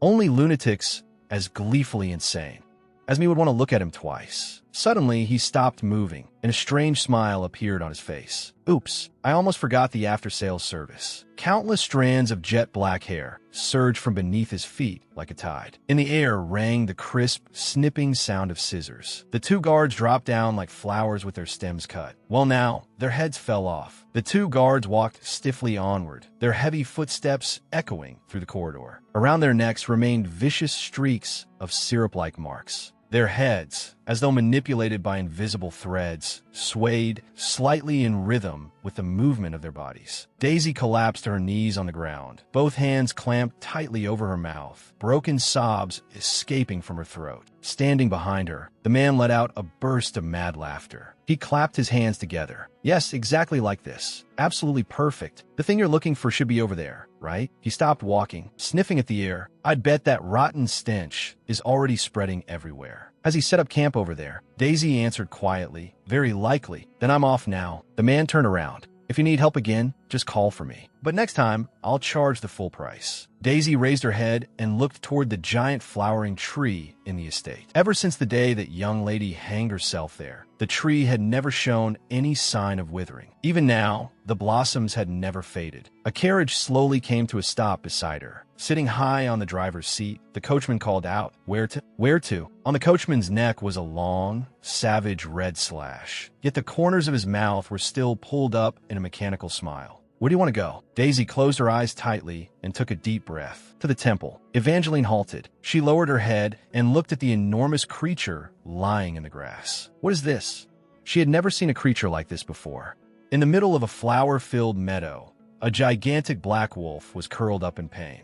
Several deep wounds marred its side.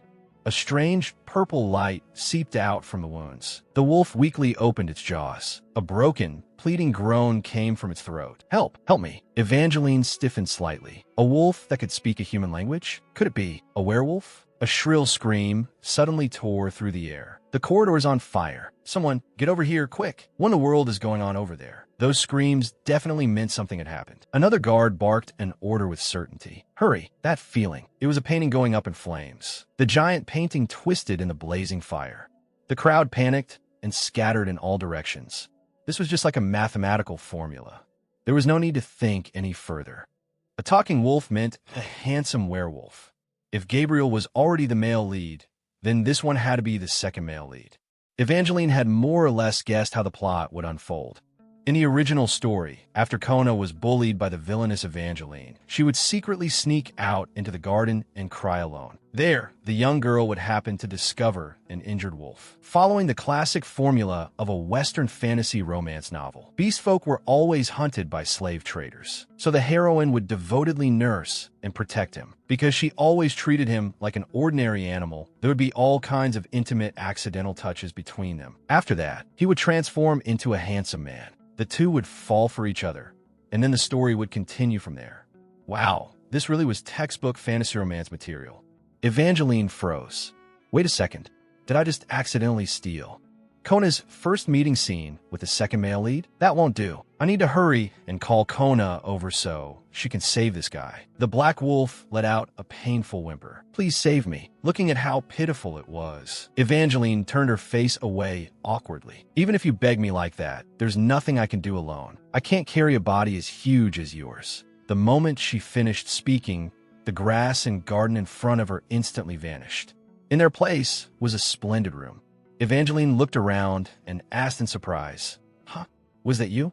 The Black Wolf wagged its tail like a puppy, its eyes sparkling as it answered. That's right, teleportation. So beast folk in this world could use magic too. Looking at the Black Wolf wagging its tail in front of her, Evangeline thought. It begged so desperately for help. I can't just ignore it. At the very least, I should treat its wounds first. She crouched down and fumbled through its thick fur. That said, how exactly am I supposed to treat you? Your fur's too thick. I can't even see where the wound is. The Black Wolf replied in a low voice. Please wait a moment. A puff of smoke and sparkling light burst forth. A tall man appeared before her. Evangeline, can you see it clearly now? Evangeline clapped a hand over her mouth and took a startled step back. Good heavens, a wound that bad wasn't something simple first aid could handle at all. What am I supposed to do? Call for a doctor? Just then, a round little three-eyed cat lightly jumped onto the carpet. A tiny, exquisite bottle of medicine hung from its neck. It walked forward with elegant steps until it reached Evangeline. Pudding. Evangeline stared in shock. The delicate little bottle landed safely on the carpet. She picked it up and examined it carefully. Is this holy water? Goodness, our little Pudding really is a genius. They say other people's cats only know how to bring home snakes. But my baby actually brought back holy water. Our clever little spirit, Pudding. Well done. The three-eyed cat let out a bright cry. Could a creature of a fantasy species really be this intelligent? Don't tell me it's also one of the beast folk. No, that can't be. Forget it. Never mind all that. The more important thing was the badly injured person in front of her. Evangeline suddenly paused. Huh, why are you cowering over there in the corner? Holding the bottle of holy water, she walked over and crouched beside him. Gently, she tried to comfort him. You must be badly hurt. It must hurt a lot, right? Drink this. The man raised his head and looked at the bottle being offered to him. Huh, this? Evangeline tilted her head at him. Is it because you've never had holy water before? No, you can't be picky. If you want to recover quickly, you have to drink it. With that, she decisively pulled out the stopper and poured the holy water straight into the man's mouth. He choked and struggled violently, coughing and retching in pain. As Evangeline kept pouring the medicine, she coaxed him, even if it doesn't taste good, please endure it for a little while. Suddenly she stopped. Oh no, I almost forgot something important. Looking at the man sprawled on the floor, she asked, what's your name? You're not planning to answer me? Then she nodded to herself. Well, I suppose a fugitive beast folk like you really can't reveal your real name. In that case, when you're in wolf form, you have those cute little paw pads under your claws. She raised one finger excitedly and proposed, I'll call you Paw Pad. The man lay flat on the floor, a trace of holy water still at the corner of his mouth, staring blankly at the ceiling with lifeless eyes. That name was just too much. Night fell over Rohan's estate. The entire mansion sank into the stillness of moonlight. The work of the servants on the night shift was only considered finished after the last set of curtains had been drawn shut. Except for the Count's study and the third floor, all the lights elsewhere had already gone out. The estate's cleaning duties rotated according to schedule. Today, it was Oliver's turn to handle the fourth floor. Before coming, a co-worker had comforted her, saying there was nothing scary about the fourth floor. They had even reassured her that Miss Evangeline never left her room, so all she had to do was focus on her work. Oliver stopped and stared at the dark corridor, stretching endlessly ahead. Why did they lie to me? That painful moaning had been going on for quite a while now. Anyone hearing it would get goosebumps. Carrying a lantern, the maid walked slowly through the dim corridor. Along the way, every time she extinguished another lamp, that eerie sound became clearer. She held her breath. Every step made her shudder with fear. Cold sweat poured down her cheeks. She stared straight ahead with wide-open eyes when suddenly something sticky touched her foot. Something had splashed onto the top of her foot. She lowered her head and, by the dim light, saw a pool of dark red liquid on the floor, horrifying to behold. Blood kept seeping through the crack beneath the door, winding and crawling across the spotless white marble floor, like a twisting, venomous snake.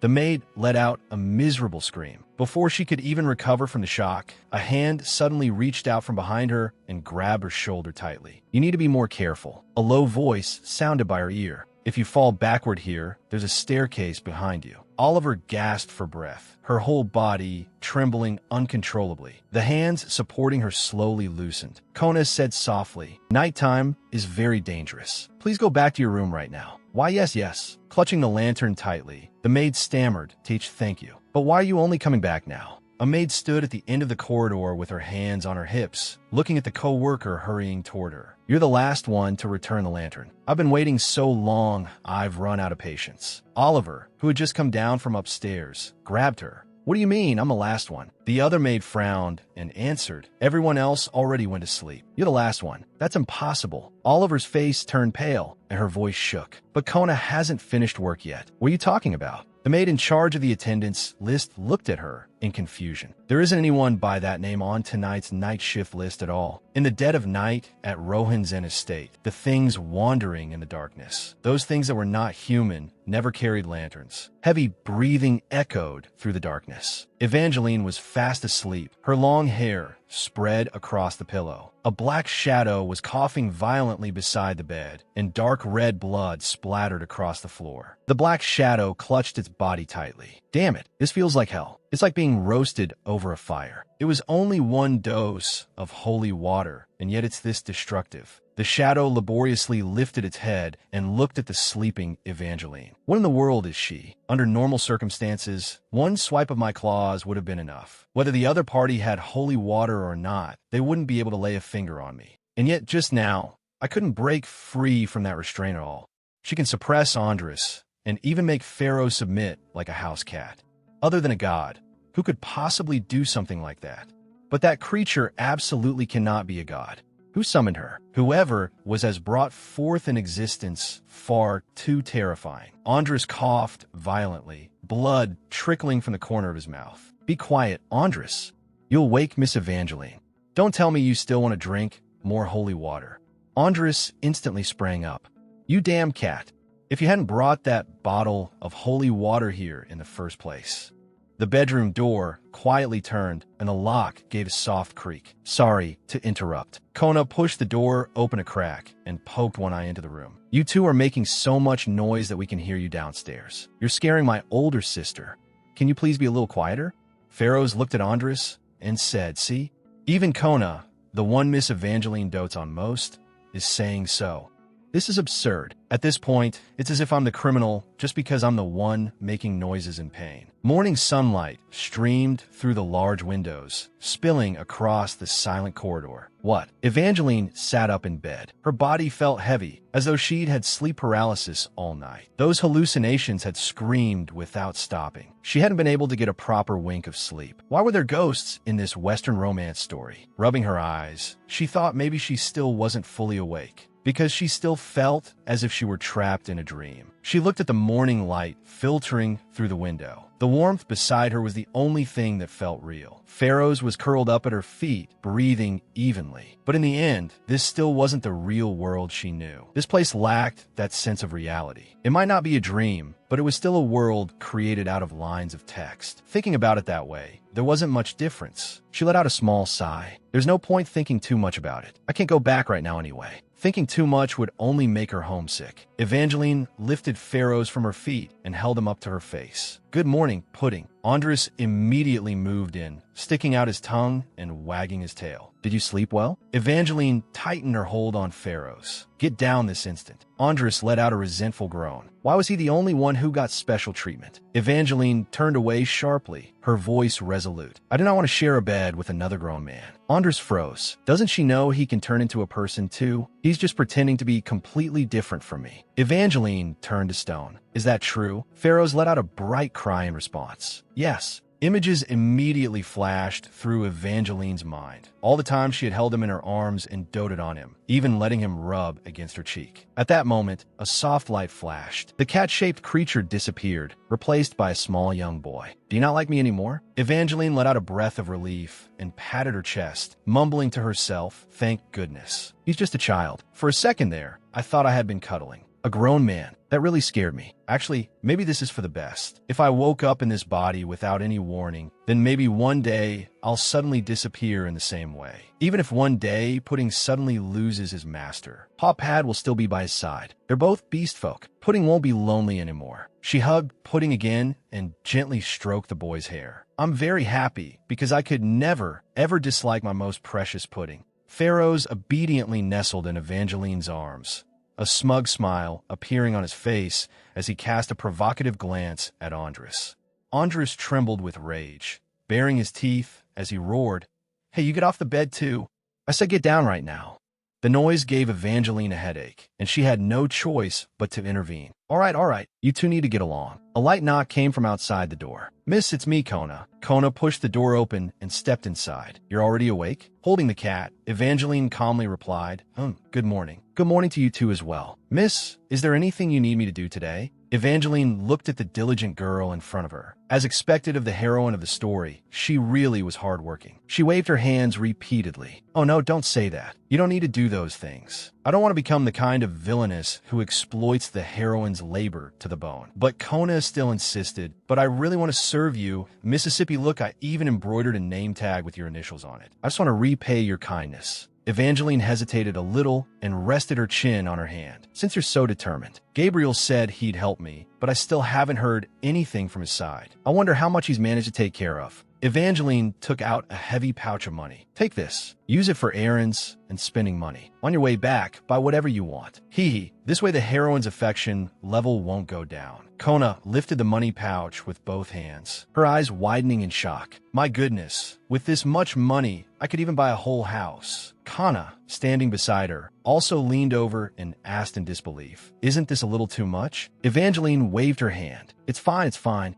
Hurry and go do what you need to do. Don't get hurt and don't let anyone trick you. Be careful of traffic and passers-by when you're out. Please don't worry, Mississippi. After all, you're always watching over us, so nothing bad will happen." The carriage sped along the crowded street. Kona leaned out the window to look outside. "Sister, look, all the shops are sparkling so brightly." She turned back, her face full of anticipation, and suggested, "Why don't we stop by the clothing shops too? And then buy some sweets to bring back for Miss?" Kana looked at Kona. "Kona, are you planning to spend all the money Miss gave us?" Kona tilted her head, her expression falling slightly. "Why not? Miss gave us the money so we could spend it." Kana fell silent for a moment. Kona lowered her head, her fingers nervously twining together. "I'm sorry. I've never been anywhere this lively before. Not even once." A pang of sympathy rose in Kana's heart as she looked at Kona. Maybe I shouldn't be so strict with a girl who has been so sick all this time that she hasn't even had the chance to see the streets. She gently patted Kona's shoulder. "Then on the way back, we'll stop by for a little while." Kona shot her head up. "Really?" Kana cautioned, "But only for a short while. If we're too late getting back, Miss will be waiting." Kona happily threw herself into Kana's arms. "Thank you. I'm really happy. Sister, you really care too much about what Miss thinks. One day you'll realize that Miss truly cares about us. Look, you might not be able to see them, but Miss even specially arranged extra eyes to protect us." Kona reached out and touched the enormous blue eyeball floating in the pitch-black darkness. How adorable. A deep, unreadable smile spread across her lips. Hopefully, this sister who had always sacrificed herself for her frail little sister would finally obtain happiness through this opportunity, even if it came by way of the Rohinzen family's favor. Sunlight poured over the pointed dome of the palace. Many lavishly dressed guests had gathered in front of the great gate. One man stared at the crest on a carriage and asked, "What family does that carriage crest belong to?" The person beside him leaned closer to look. "What crest? That crow one?" Another person immediately corrected him. "No, that's a phoenix. It's the Rohinzen family." The surrounding crowd instantly broke into a commotion. The Rohinzen family still has descendants? Or is it the heir? If so, then it must be one of those two. The chatter among the crowd grew louder and louder. "Good heavens, I heard she was dead." It seems those rumors were all nonsense. Or perhaps she truly rose from the dead, just like the phoenix on their family crest. Is that really true? A man in dark formal were stepped forward to block their path. "Sorry to bother you, but may I ask if you are Miss Rohinzen?" Faced with the man's question, Kana grew a little flustered and clutched the collar at her chest as she explained. "You must have seen that carriage and misunderstood. We're only Mrs. Servants." After hearing that, the man showed an expression of sudden understanding. Crossing his arms over his chest, he sneered. "Ah, so that's how it is. I was wondering if you really were Miss Rohan Zen. The two of you were dressed far too shabbily." Harsh laughter and mocking voices rang out around them. Kona lowered her head and shrank into the shadows. Looking at the crowd, pointing and whispering all around them, Kana was filled with regret. If only she had listened earlier and gone to the clothing shop with Kona first. Now not only had they been humiliated, they had also tarnished Miss Rohansen's reputation. The man grew even more arrogant, spitting out insults. "Your lady is really far too careless. She sent you to a famous place like the temple, and yet she couldn't at least lend you a few decent outfits to wear." He swept his gaze around and continued in a condescending tone. "I heard the Rohan Zen family is filthy rich. Looks like the rumors were only rumors after all." Kana anxiously glanced at Kona standing beside her. This man actually dared to say such things openly right in front of Kona. Kona remained silent. Her blazing red hair hid her eyes, and her whole body gave off a cold, eerie aura. Completely unaware, the man kept laughing. Or should I say, has she already been abandoned by her mother's family, the Hosakin ducal house? So much so that she can't even spare enough money to buy clothes for her servants. Kana had never seen that expression on Kona's face before. No, perhaps she had seen it once. Could it be that Kona really intended to kill him right here? Kana hurriedly turned away, not daring to look at that horrifying scene any longer. Please, anything but this. The temple square, which had been noisy just moments ago, suddenly sank into deadly silence. Kana looked around in confusion. Why had it suddenly gone so quiet? Evangeline stepped down from the carriage. Her eyes were slightly lowered, her expression both cold and proud. Going back to a short while earlier, when Evangeline was still at the estate, she sat alone in the spacious dining room. A maid carefully set a plate of food in front of her. "When will Kona and the others be back? They've been gone so long without a single word. Did my parents once wait for me with feelings like this too?" Lowering her lashes, she murmured softly, "Could it be that I want to see them?" Andres, standing beside her, bent slightly and replied, "If you mean Kona and the others, they most likely haven't even reached the central temple yet. So please focus on eating first." But at that moment, a loud crash came from outside the dining room door. The maid carrying a plate of salad froze in shock. The porcelain dish in her hands fell and shattered across the floor. Fresh vegetables and shards scattered everywhere. The maid let out a startled cry and collapsed to the ground. "I am sorry. I am terribly sorry, miss. Please forgive me just this once." Evangeline looked at the scene before her. A trace of bitterness rose in her heart. Seeing this, how could she possibly keep eating? It seemed she was still being treated like a villainess. She gave a soft sigh and waved her hand. "It's fine. Go get some holy water and treat your injury." As if granted a pardon, the maid hurriedly scrambled to her feet and ran from the dining room. "I miss Kona and Kana so much it hurts. I'm about to go crazy from loneliness." She sprang up from her seat. "Let's go find Kona." Andres, standing beside her, replied in an even tone, "Your protectiveness toward humans, isn't it a little excessive? This has gone beyond normal overprotectiveness." The next second, the surroundings began to blur and twist. Andres lowered his voice. "While no one was paying attention, I teleported us into the carriage." Satisfied now, Evangeline looked around and saw that the scenery had indeed changed to the inside of the carriage. Her face lit up with joy. Well done." Though he sounded reluctant, he still ended up doing as she asked. Suddenly, a commotion of voices drifted in from outside the window. Evangeline tilted her head slightly and peered outside in puzzlement. It sounds like there's some kind of argument going on." The arrogant voice of a man came clearly through the carriage. "The two of you are dressed too shabbily. Your lady is really careless. She sent you to the temple, and yet she couldn't even lend you a few decent outfits? Or has she been abandoned by her mother's family, so she can't even scrape together enough money to buy clothes for her servants?" Evangeline's expression darkened at once. She glared at the laughing man outside the window. "You piece of trash. What exactly did you just say to my children?" She flung the carriage door open. "If you all want to see the villainess so badly, then I'll indulge you." Under everyone's watchful gaze, Evangeline stepped into the square and walked up to the man. In an icy tone, she asked, "Young sir, what exactly were you discussing just now?" Kona was startled and spun around. Her little face immediately broke into a radiant smile as she ran toward the carriage parked nearby. "Miss, you could have just waited at home, but I came out because I was worried about you." Kana, watching this from behind, let out a quiet sigh of relief. If Miss had arrived just a little later, that man might have done something to Kona. No, Kana immediately rejected that thought. Kona had been shut away at home since childhood and basically knew nothing about the outside world. The reason she had dared to talk back earlier was probably just because she didn't understand how to deal with nobles. In the end, with Kona's personality, how could she possibly have the nerve to harm a man? Absolutely impossible. Standing beside the carriage, Evangeline looked at the man opposite her and asked, "Young sir, what exactly were you saying to my girls just now?" The man looked flustered and probed cautiously. "Miss Rohanzin?"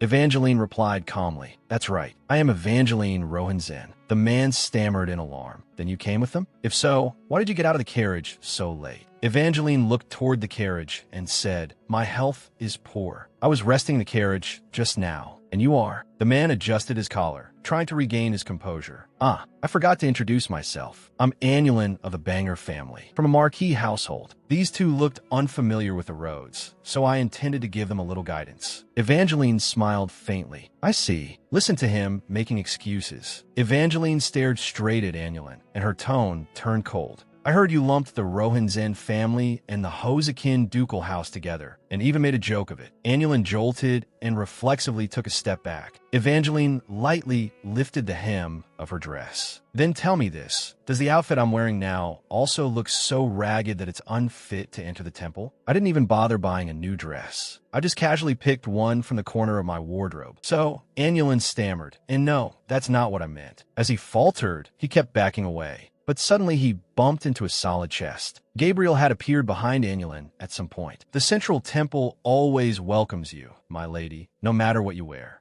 Annulin turned in horror, and the moment he recognized the newcomer, he cried out, "Sir Gabriel!" Gabriel paid no attention to his panic.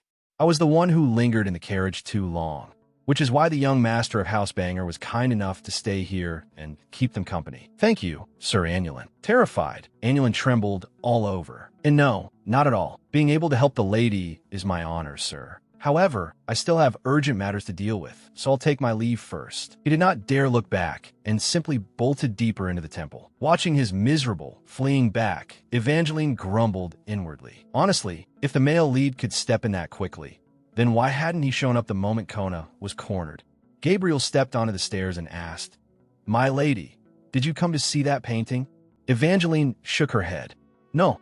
At first, I was only going to let the two of them go in ahead, but I was worried about them being on their own. And I was curious about this temple as well." Kona and Kana stood side by side, quietly listening to their conversation. "Since you're all here already, would you like to go see the painting together? A chance like this may be rare in the future." Kona answered with a bright smile. "Yes, I'd very much like to see it, Mississippi." Evangeline smiled and placed a hand over her chest. "You two go ahead and see it. I'll stay here and pray. I have absolutely no desire to go look at some lifeless body painting." After a moment's thought, Gabriel said, "Then I'll arrange for a knight to escort you." Turning behind him, he called loudly, "Julian, escort this lady to the prayer room." The knight struck his chest in salute and answered, "Understood, Commander." Then he turned to Evangeline. "Please come this way, my lady." Gabriel then turned toward Kona and Kana. "I'll lead the two of you." Following the knight up the stairs, Evangeline quietly sighed in relief. "Phew, I was worried Gabriel would insist on escorting me personally. Thank goodness. I really hope he loses interest in me completely." Kona looked at Gabriel and asked, "I heard you've been helping clear my lady of suspicion all this time. Has there been any progress?" Gabriel replied in a low voice, "I'm afraid there still hasn't been any significant progress. More and more people are coming to see the painting, and all sorts of rumors are continuing to spread among the people." Kana looked toward the crowd gathered in the distance. "So, those people came to see the painting too?" Gabriel nodded. "That's right. Most people came because of that, but some guests came here for other reasons as well."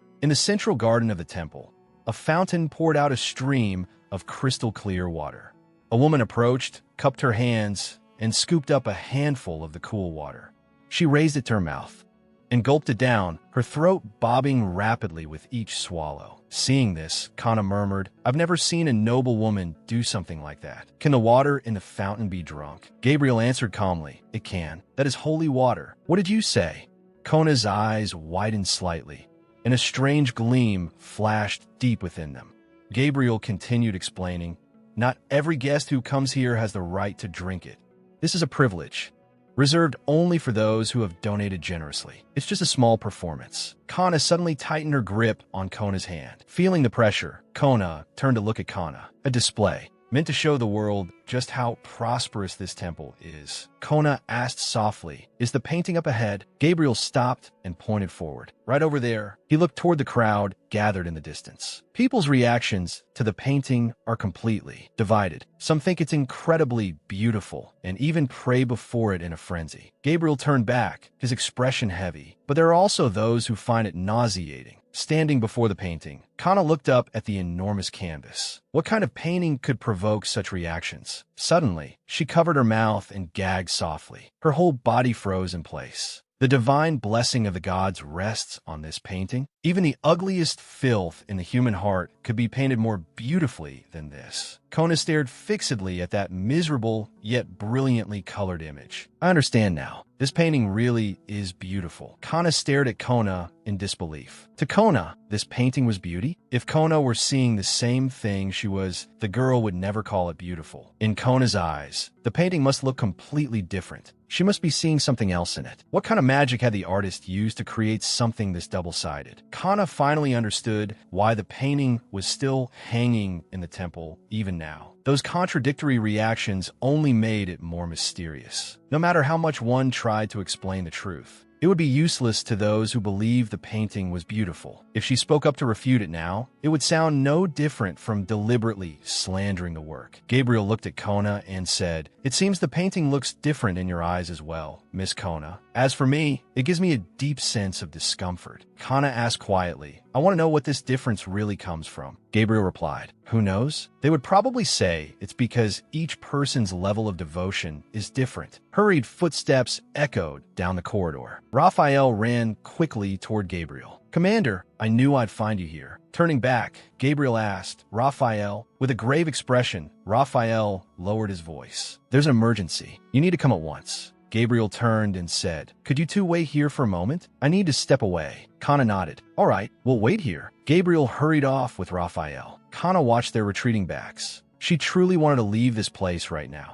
But Kona was so absorbed in staring at the painting that she could not abandon the girl and run off alone. Kona still stood before the painting, the corners of her lips curving upward slightly. "Sister," the girl turned around. A strange light shone in her eyes. "Does the painting look different to you too?" "To me, it looks like a pile of eyes." Kana stiffened in shock. Eyes. That was exactly what she had seen. So Kona was seeing exactly the same thing she was, and yet she still called it beautiful. She found those horrifying eyes beautiful. No normal person could look at eyeballs gouged from human bodies and praise them as beautiful. Kana lowered her head, her heart filled with fear and extreme unease.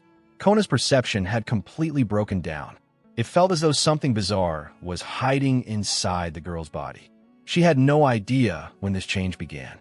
Was it after Donald kidnapped her? Or after she met that young lady? Or perhaps that distortion had always been hidden beneath her frail shell, never changing at all? Kana fell into inner turmoil. Faced with her little sister, what was she supposed to say? Was she supposed to point straight at her and say, "You're not normal anymore"? This child had been sickly since she was very young. Only recently had she begun to learn how to smile. Kana truly could not bear to hurt her. Besides, Kona was currently being doted on by Mississippi. If the girl wanted to remain by Mrs. side, then perhaps maintaining the current state of things was the best choice. Kana reached out and pressed a hand to Kona's shoulder. Kona looked back in confusion. "Sister," Kana put on a stern face and warned her, "Listen to me. You absolutely must not let anyone know that you saw eyes. If someone asks, just say the painting looks very sacred. Say the same thing as everyone else, understood? The people of the temple have already started worshipping this painting. As long as you go along with them, you won't bring trouble on yourself." Kona gave a bright smile and obediently replied, "Yes, sister." Kana looked at the Kona before her. When the girl smiled so brightly at her like this, she could not feel anything unusual about her at all. But what if all of this was just her trying to find an excuse? Was it because she could not face her sister honestly? That she had chosen to avoid the truth? No, absolutely not. Kana stopped and turned to look behind her. Everything she had done all this time had been for her little sister's sake. The grand corridor of the temple was silent, without a sound. Evangeline sat in an exquisitely carved chair, her head nodding sleepily. "Why is it so warm in here? It really makes you drowsy." She had clearly come here to pray, only to fall asleep instead. At first, she had thought that coming to a place like this might trigger some special transmigrator perk, like talking directly with a god or something. It seemed that even in dreams, no such good thing would happen. As expected, she had been overthinking it. She rose and walked toward the door. "Have I kept you waiting long?" The knight shook his head. "Not at all. There are worshippers praying here all day. Now then, I'll take you to the commander." Evangeline stopped and gently placed a hand over her chest. "Before we go, may I ask you for one thing? I'd like to buy a little holy water." If she wasn't going to get any special transmigrator perk,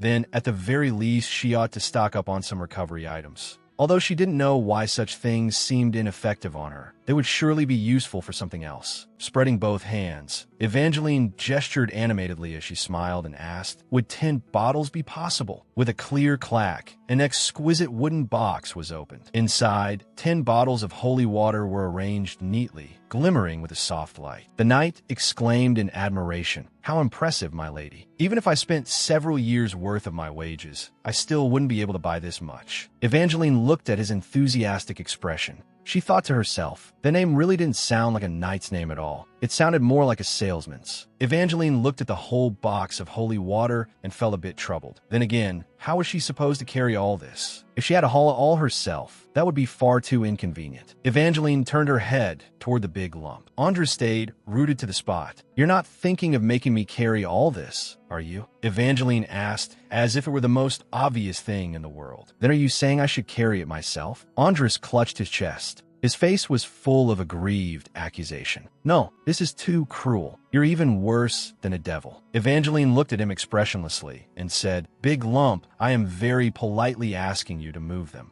Andres hugged the heavy wooden box, looking as if his soul had been sucked out of him. Evangeline watched him and was left somewhat speechless. Was he really making such a fuss just because he didn't want to carry things? Honestly, that box wasn't even that heavy. Andres staggered along behind her, groaning and complaining without pause. Evangeline ignored him and kept walking straight ahead. He could follow if he wanted. In any case, he was a werewolf. Even if he got lost, he could use his sense of smell to track her down. Evangeline walked along the splendid corridor. Suddenly, she stopped. Her gaze shifted forward. By the fountain, 2 figures were talking in hushed voices. "Who are those 2? The pair passed through the corridor beneath the soaring arches. Gabriel spoke up and asked Raphael, what exactly happened? As they walked, Raphael explained, "We found a witness. She's willing to give testimony about that painting. I've already verified her identity.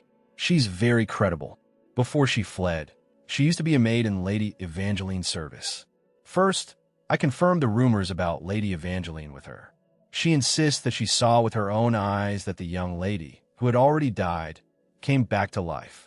And she also saw her use the magic circle in Donald's painting to summon something. The magnificent architecture of the temple stood solemn beneath the deep blue sky. The massive doors were pushed open, letting out a harsh scraping sound. Daisy lowered her head and entered the hall between 2 guards. That thing was definitely not an angel. They used the summoning circle priest Belga mentioned before to call forth something like a demon. Daisy shrank into the corner of sofa, her body trembling slightly. The people that Demon killed had their heads cut off and then sewn back on. They walked around as if they had never died. If it weren't for the red thread around their necks, you wouldn't be able to tell them apart from normal people at all. I came to the temple to confirm what Priest Belga saw in the painting. The reason I decided to come forward and testify is because I believe that thing must be completely destroyed. Gabriel listened in silence, his eyes growing profound. Those dead people who had come back to life were all puppets returned from the devil's hand. But Evangeline's neck was completely clean. There was no trace of stitching at all, nor was there any red thread ring that symbolized death. Gabriel sank into thought. If Evangeline, too, had been brought back from the dead, why was she so different? What exactly was it that made that woman so special? Gabriel closed his eyes, and his memory returned to that night of raging flames. Amid the sea of fire that lit up the sky, Evangeline stood with her back to everyone. Her long hair fluttered in the heat waves. When she slowly turned around, her platinum hair originally pale, had been dyed a blazing red by the firelight. Evangeline gazed forward in silence. Those red eyes of hers carried a coldness and distance that stirred the heart. That image remained deeply imprinted in Gabriel's mind, like a flower blooming on a withered branch. That corpse had moved in defiance of divine power. Its existence had awakened his curiosity, or rather, to be more precise,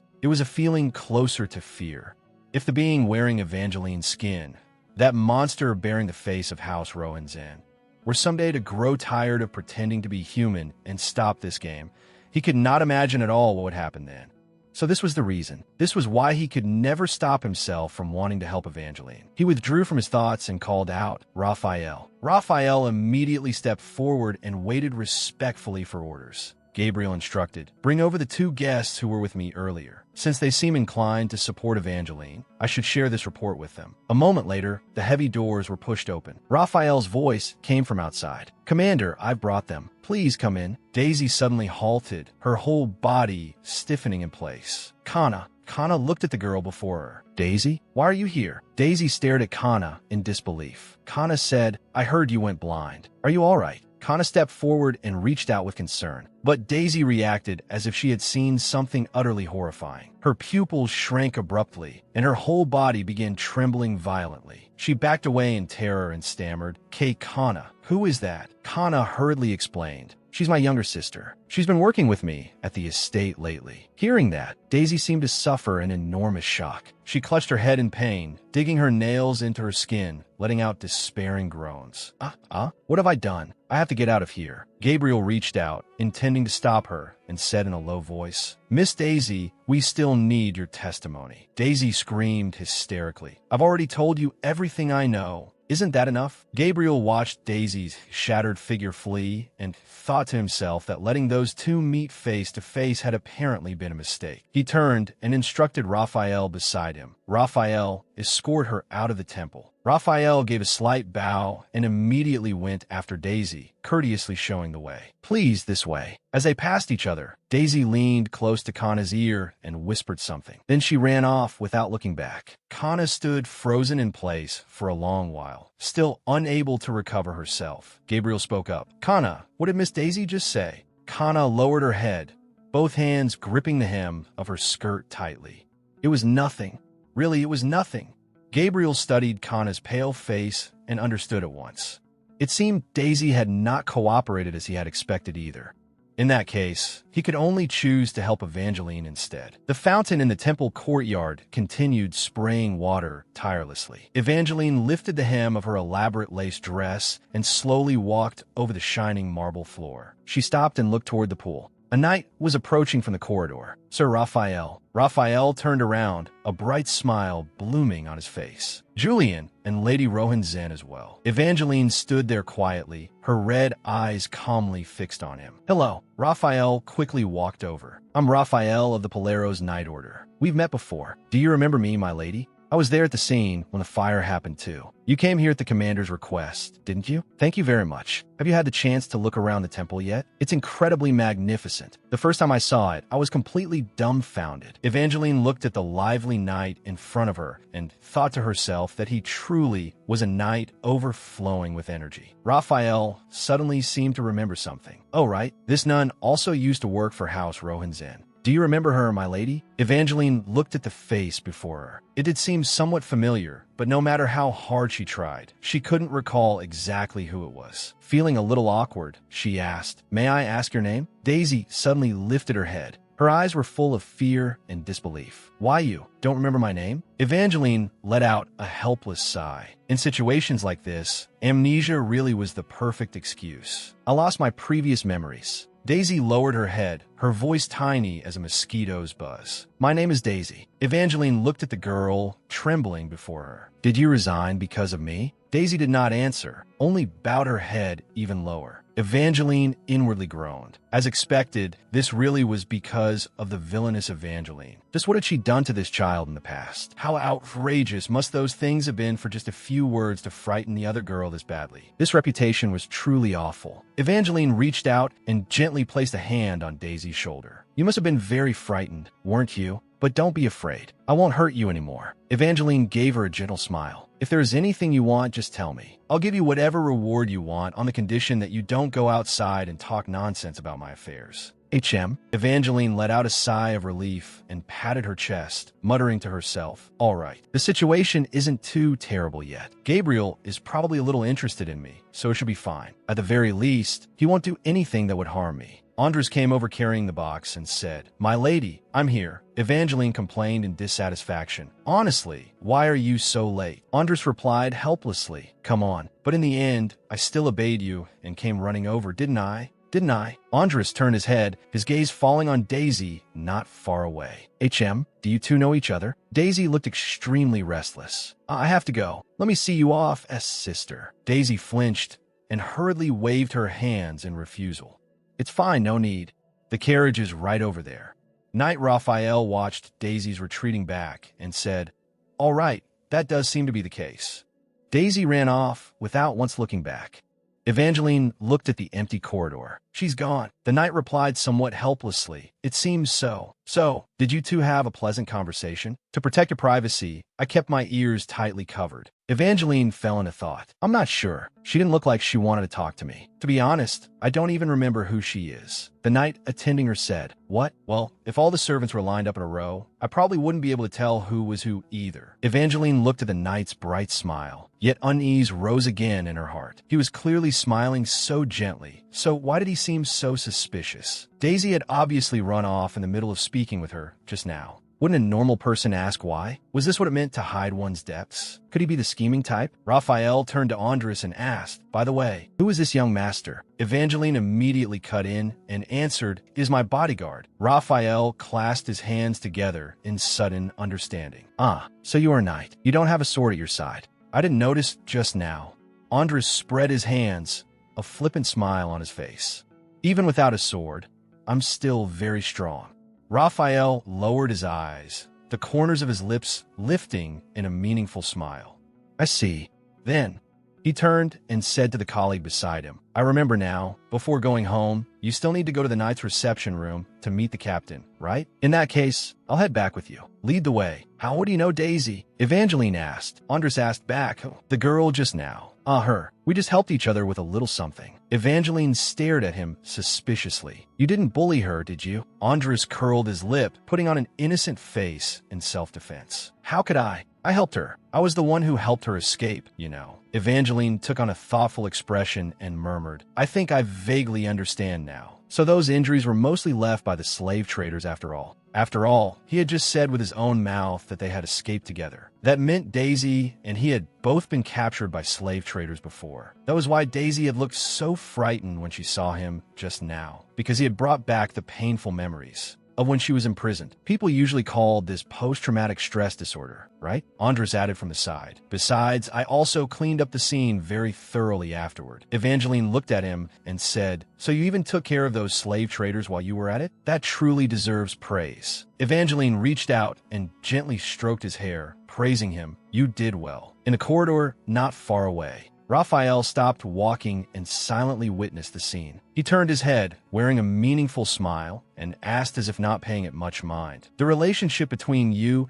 and your bodyguard seems quite close, doesn't it? If the woman your superior likes is patting another man on the head, then for a subordinate, that situation might become a little awkward. Evangeline awkwardly withdrew her hand. Covering her mouth, she gave a soft laugh and repeatedly denied it. Not all. We are absolutely not close. Raphael stopped, tilted his head slightly, and replied in a low voice, I understand. So that's how it is. In the distance, mountain ridges rose and fell. Sunlight blanketed the peaceful village. Jim wandered everywhere in search of inspiration. He was determined to create a masterpiece far beyond all his previous works. Ever since he had found inspiration in Donald's death, he had been unconsciously drawn to places filled with the breath of death. At last, he discovered a corpse that left him extremely satisfied. Seeing an old woman clutching the lifeless body of a child and crying bitterly, he actually stood right in front of that grief-stricken elder and endlessly praised that cold corpse. Jim stretched out both arms and, nearly crazed, begged the old woman to allow him to paint that lifeless body. But no family could tolerate such blasphemy. The old woman furiously cursed him and drove him out of the village. Jim fled with his pack on his back, but he still could not give up on the unfinished painting. In the end, he sneaked back into the village and stole the lifeless body. Carrying the small corpse in his arms, he vanished into the night. When the old woman learned what had happened, she flew into a mad rage. She gathered the furious villagers, who raised torches and farm tools high as they searched everywhere for Jim's whereabouts. In the end, the villagers caught up with him in the wilderness. They surrounded Jim and beat him with clubs until he died. Jim collapsed in a pool of blood, his body twisted. At that very moment, something eerie happened. At the instant Jim breathed his last, as if wanting to follow its master, his painting also suddenly burst into fierce flames. Horrified screams rose from the crowd. "Look, over there!" Flames erupted from nowhere and quickly devoured the entire canvas. The skeleton in the painting twisted and writhed within the fire, as if trying to break free from its shackles. The onlookers fell into panic. Someone shouted, "No, no!" The painting suddenly caught fire. Chaos spread through the temple's exhibition hall. The invited guests fled in all directions. Someone shouted orders. "Go call the Polaro's Night Order at once. We absolutely cannot let the sacred painting be burned like this." The hall filled with noisy discussion. No one could understand this sudden phenomenon. Evangeline noticed something was wrong. "HM, it's on fire? Someone come here, no." Raphael frowned. "Were those screams? Something must have happened. Let's go take a look." Raphael ran quickly toward the source of the chaos. A strangely familiar feeling rose in his heart, suddenly bursting into flames. This feeling, the sight before him, made him freeze on the spot. Blazing fire was swallowing everything. "Look, the painting is burning." In the midst of the chaos, someone screamed in panic, "Sir Knight, please put out the fire. Sir Knight, the painting is burning."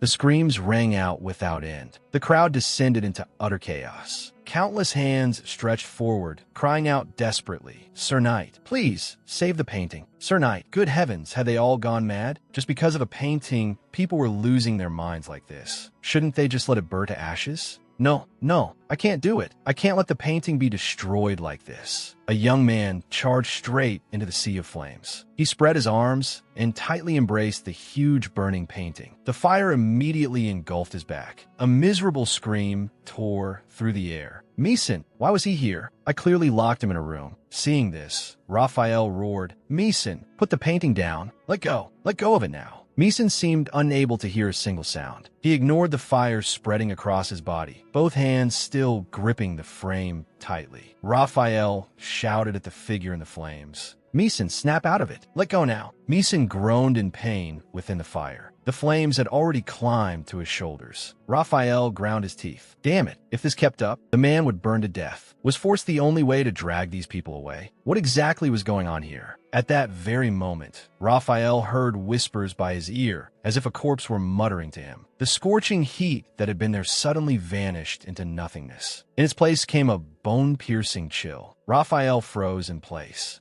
He could sense that some enormous creature was behind him, staring straight at him. A gigantic red eye opened in the void, lowering its gaze upon his tiny figure. Clear, ringing footsteps echoed out. Evangeline walked forward with graceful strides. With a calm expression, she passed through this earthly inferno. The crowd that had been clinging to Raphael also completely stopped moving. With vacant eyes, they slowly turned their heads to look at Evangeline as she approached. The moans, the screams, all the noise suddenly vanished without a trace at this very moment. It was as if everything that had just happened had been a lie. Evangeline passed through the deathly silent crowd and came to Meeson's side. Meeson was still clutching the painting tightly to his chest. He knelt amid the flames and slowly raised his head to look at Evangeline as she drew near. Raphael watched the scene from afar. At that very moment, he realized that he was witnessing the birth of a fanatic. Meeson's face was covered in soot and ash. His eyes trembled with extreme fervor. Yearning, fear, worship, ecstasy. No words could accurately describe what he was feeling right now when his gaze met Evangeline's. It was as if Meeson had witnessed a miracle. Deep within those blazing red eyes, what exactly had he seen? Evangeline stretched out her hand, her fingertips hovering lightly in midair. She took the bottle of holy water from Andres. With an expressionless face, she turned and poured out all the liquid in the bottle over Meeson. The empty metal bottle slipped from Evangeline's hand, falling onto the stone floor with a dull clang. Water dripped down Meeson's hair and fell into the silent hall, making soft pattering sounds. Meeson completely lost consciousness. His whole body went limp and collapsed onto the soaked floor. Sir Meeson. Evangeline stood quietly to one side, her hands folded before her stomach. A nearly holy smile appeared on her face. If he had already been cleansed with holy water, then there was no need for further treatment. Evangeline stood still in place. Why was everyone just standing there watching the show instead of rushing in to save someone being burned by fire? They were just like social media addicts, only worried about taking pictures at an accident scene. If she hadn't had to drag this heavy body all the way here, there might really have been a death. Fortunately, she had prepared holy water in advance. As the tension gradually faded, Evangeline let out a long breath. She looked slightly drained. At that moment, a group of clergy hurried over. A middle-aged man stepped forward and bowed to Evangeline as he said, "Greetings, Lady Rohanzin. I'm Bishop Jabania. Thank you sincerely for saving the temple's night." Evangeline, looked at the kind-faced middle-aged man and felt slightly relieved. Bishop Jabania continued, "Though it is not much of a reward, we will compensate you for all the holy water you used to put out the fire." Evangeline immediately perked up. Great. That meant she wouldn't have to pay out of pocket to buy holy water anymore. It seemed being a good person really was rewarded. She turned and ordered the attendant behind her, "Take these things back to the carriage." Andres sounded somewhat resigned as he complained lazily, "Did you bring me here just to work me to death?" Evangeline turned back and flashed him a bright but highly threatening smile as she said, "While I still haven't actually worked you to death, hurry up and do it." Andres shrank back. "I'm already about to die from exhaustion." Bishop Jabania was pulling Raphael aside to speak to him in a low voice, while Evangeline watched them from a distance. That kindly old man seemed to be instructing the knight about something, but his voice was too low to hear clearly. Evangeline kept having the feeling that while speaking, the bishop would occasionally glance secretly in her direction. They weren't talking badly about her behind her back, were they? Raphael lowered his head in thought for a moment. "Sir, please allow me to take my leave first. I want to take Meeson away to rest as soon as possible." Bishop Jabania nodded. "I should have thought of that earlier. Leave the rest to me. Go take care of your matters." Raphael thanked him once more, then quickly turned and walked away. "Please come this way, my lady. The people accompanying you are with the captain." Evangeline clasped her hands before her chest and smiled in relief, as if a burden had been lifted. "Oh, thank you. I was worried because I didn't know where those children had run off to. They must have been waiting for a long time. I'd better go over there quickly." In another corner of the temple, Raphael was walking through the lofty corridor. "Please forgive me for greeting you so late. Thank you for saving Meeson. Although he lost consciousness, thanks to the holy water, he wasn't injured. We're deeply grateful." Evangeline clasped her hands before her chest and smiled brightly. "I only did what everyone should have done." At this rate, couldn't she finally shake off the title of villainess? She truly hoped she could smoothly escape the path of a villain like this. The temple priests began dispersing, the gathered believers. Everyone should probably return home now. Another priest joined in and urged them as well. That's right, staying here after a fire is too dangerous. However, the crowd that should have been noisy was now sunk in a strange silence. Looking at the believers standing motionless like statues, unease surged in the priest's heart. How strange. Why isn't anyone moving? He turned to ask a young woman beside him, "You haven't gone home yet? The painting is already burned up, so what are you still staring at?" The young woman did not reply. She looked like someone who had lost her soul, her vacant gaze fixed straight ahead. Her right hand slowly rose, and her finger pointed in a certain direction in the hall. The priest looked in the direction she was pointing. In that instant, he finally realized what was wrong. He began wondering why he had not noticed it sooner.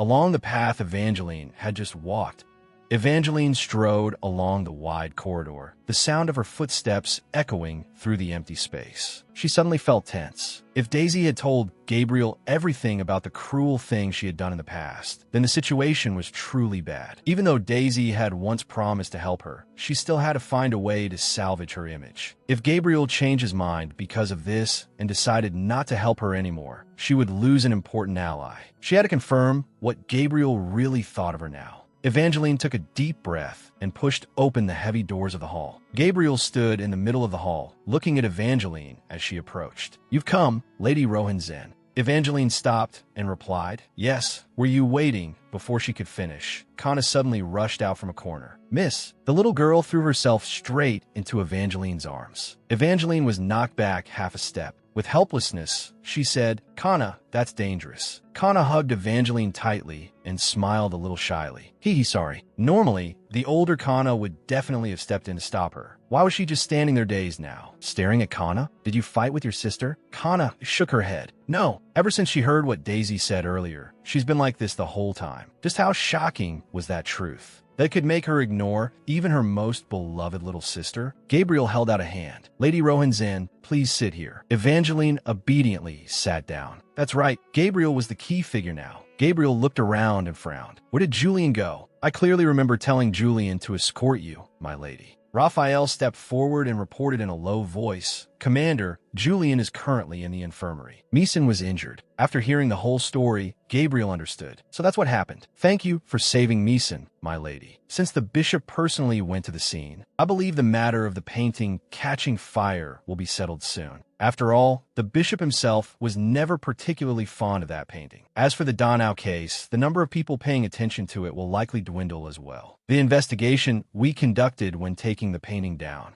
should also prove useful. Is that so? I'm very curious what it is you've been investigating all this time. I heard you came here instead of going to the crime scene because of the painting since a witness appeared. So what exactly did Daisy say about me? Gabriel's expression grew serious. She said nothing. I didn't hear anything at all about you. Evangeline froze. This was far too strange. Daisy had clearly said she had told him. Gabriel handed over a stack of documents. "This is the testimony left behind by the witness who just departed." Evangeline took the papers. "Let me see. Donau's painting was meant to summon something?" As she read the contents, horror rose in her heart. Just how far had her summoning magic circle spread? Could the painting catching fire just now also be connected to that abbess from the monastery? Evangeline hurriedly flipped to the next page, and then the next one. Evangeline Rohan-Zen. Was this the part written about her? Suddenly, the lines on the paper began twisting violently. The letters that had been clear just a moment ago, now kept flickering and breaking apart like a glitched video. Wait, why did it have to malfunction right now? Was her automatic translation feature for transmigrators malfunctioning? Why were these ordinary lines suddenly shattering? Treatment like this really was worse than what even Divine Beast got. Gabriel looked at her and asked evenly, "Does this answer satisfy you?" Evangeline was so tense that sweat poured down her. Damn it, she absolutely couldn't let him discover that she basically couldn't read these words at all right now. Gabriel gestured with his hand. "If you'd like, you may take this file back with you." Evangeline looked at his unreadable face. Judging from his attitude, the matter probably wasn't that serious. He seemed incredibly calm right now, aside from that excessively handsome face.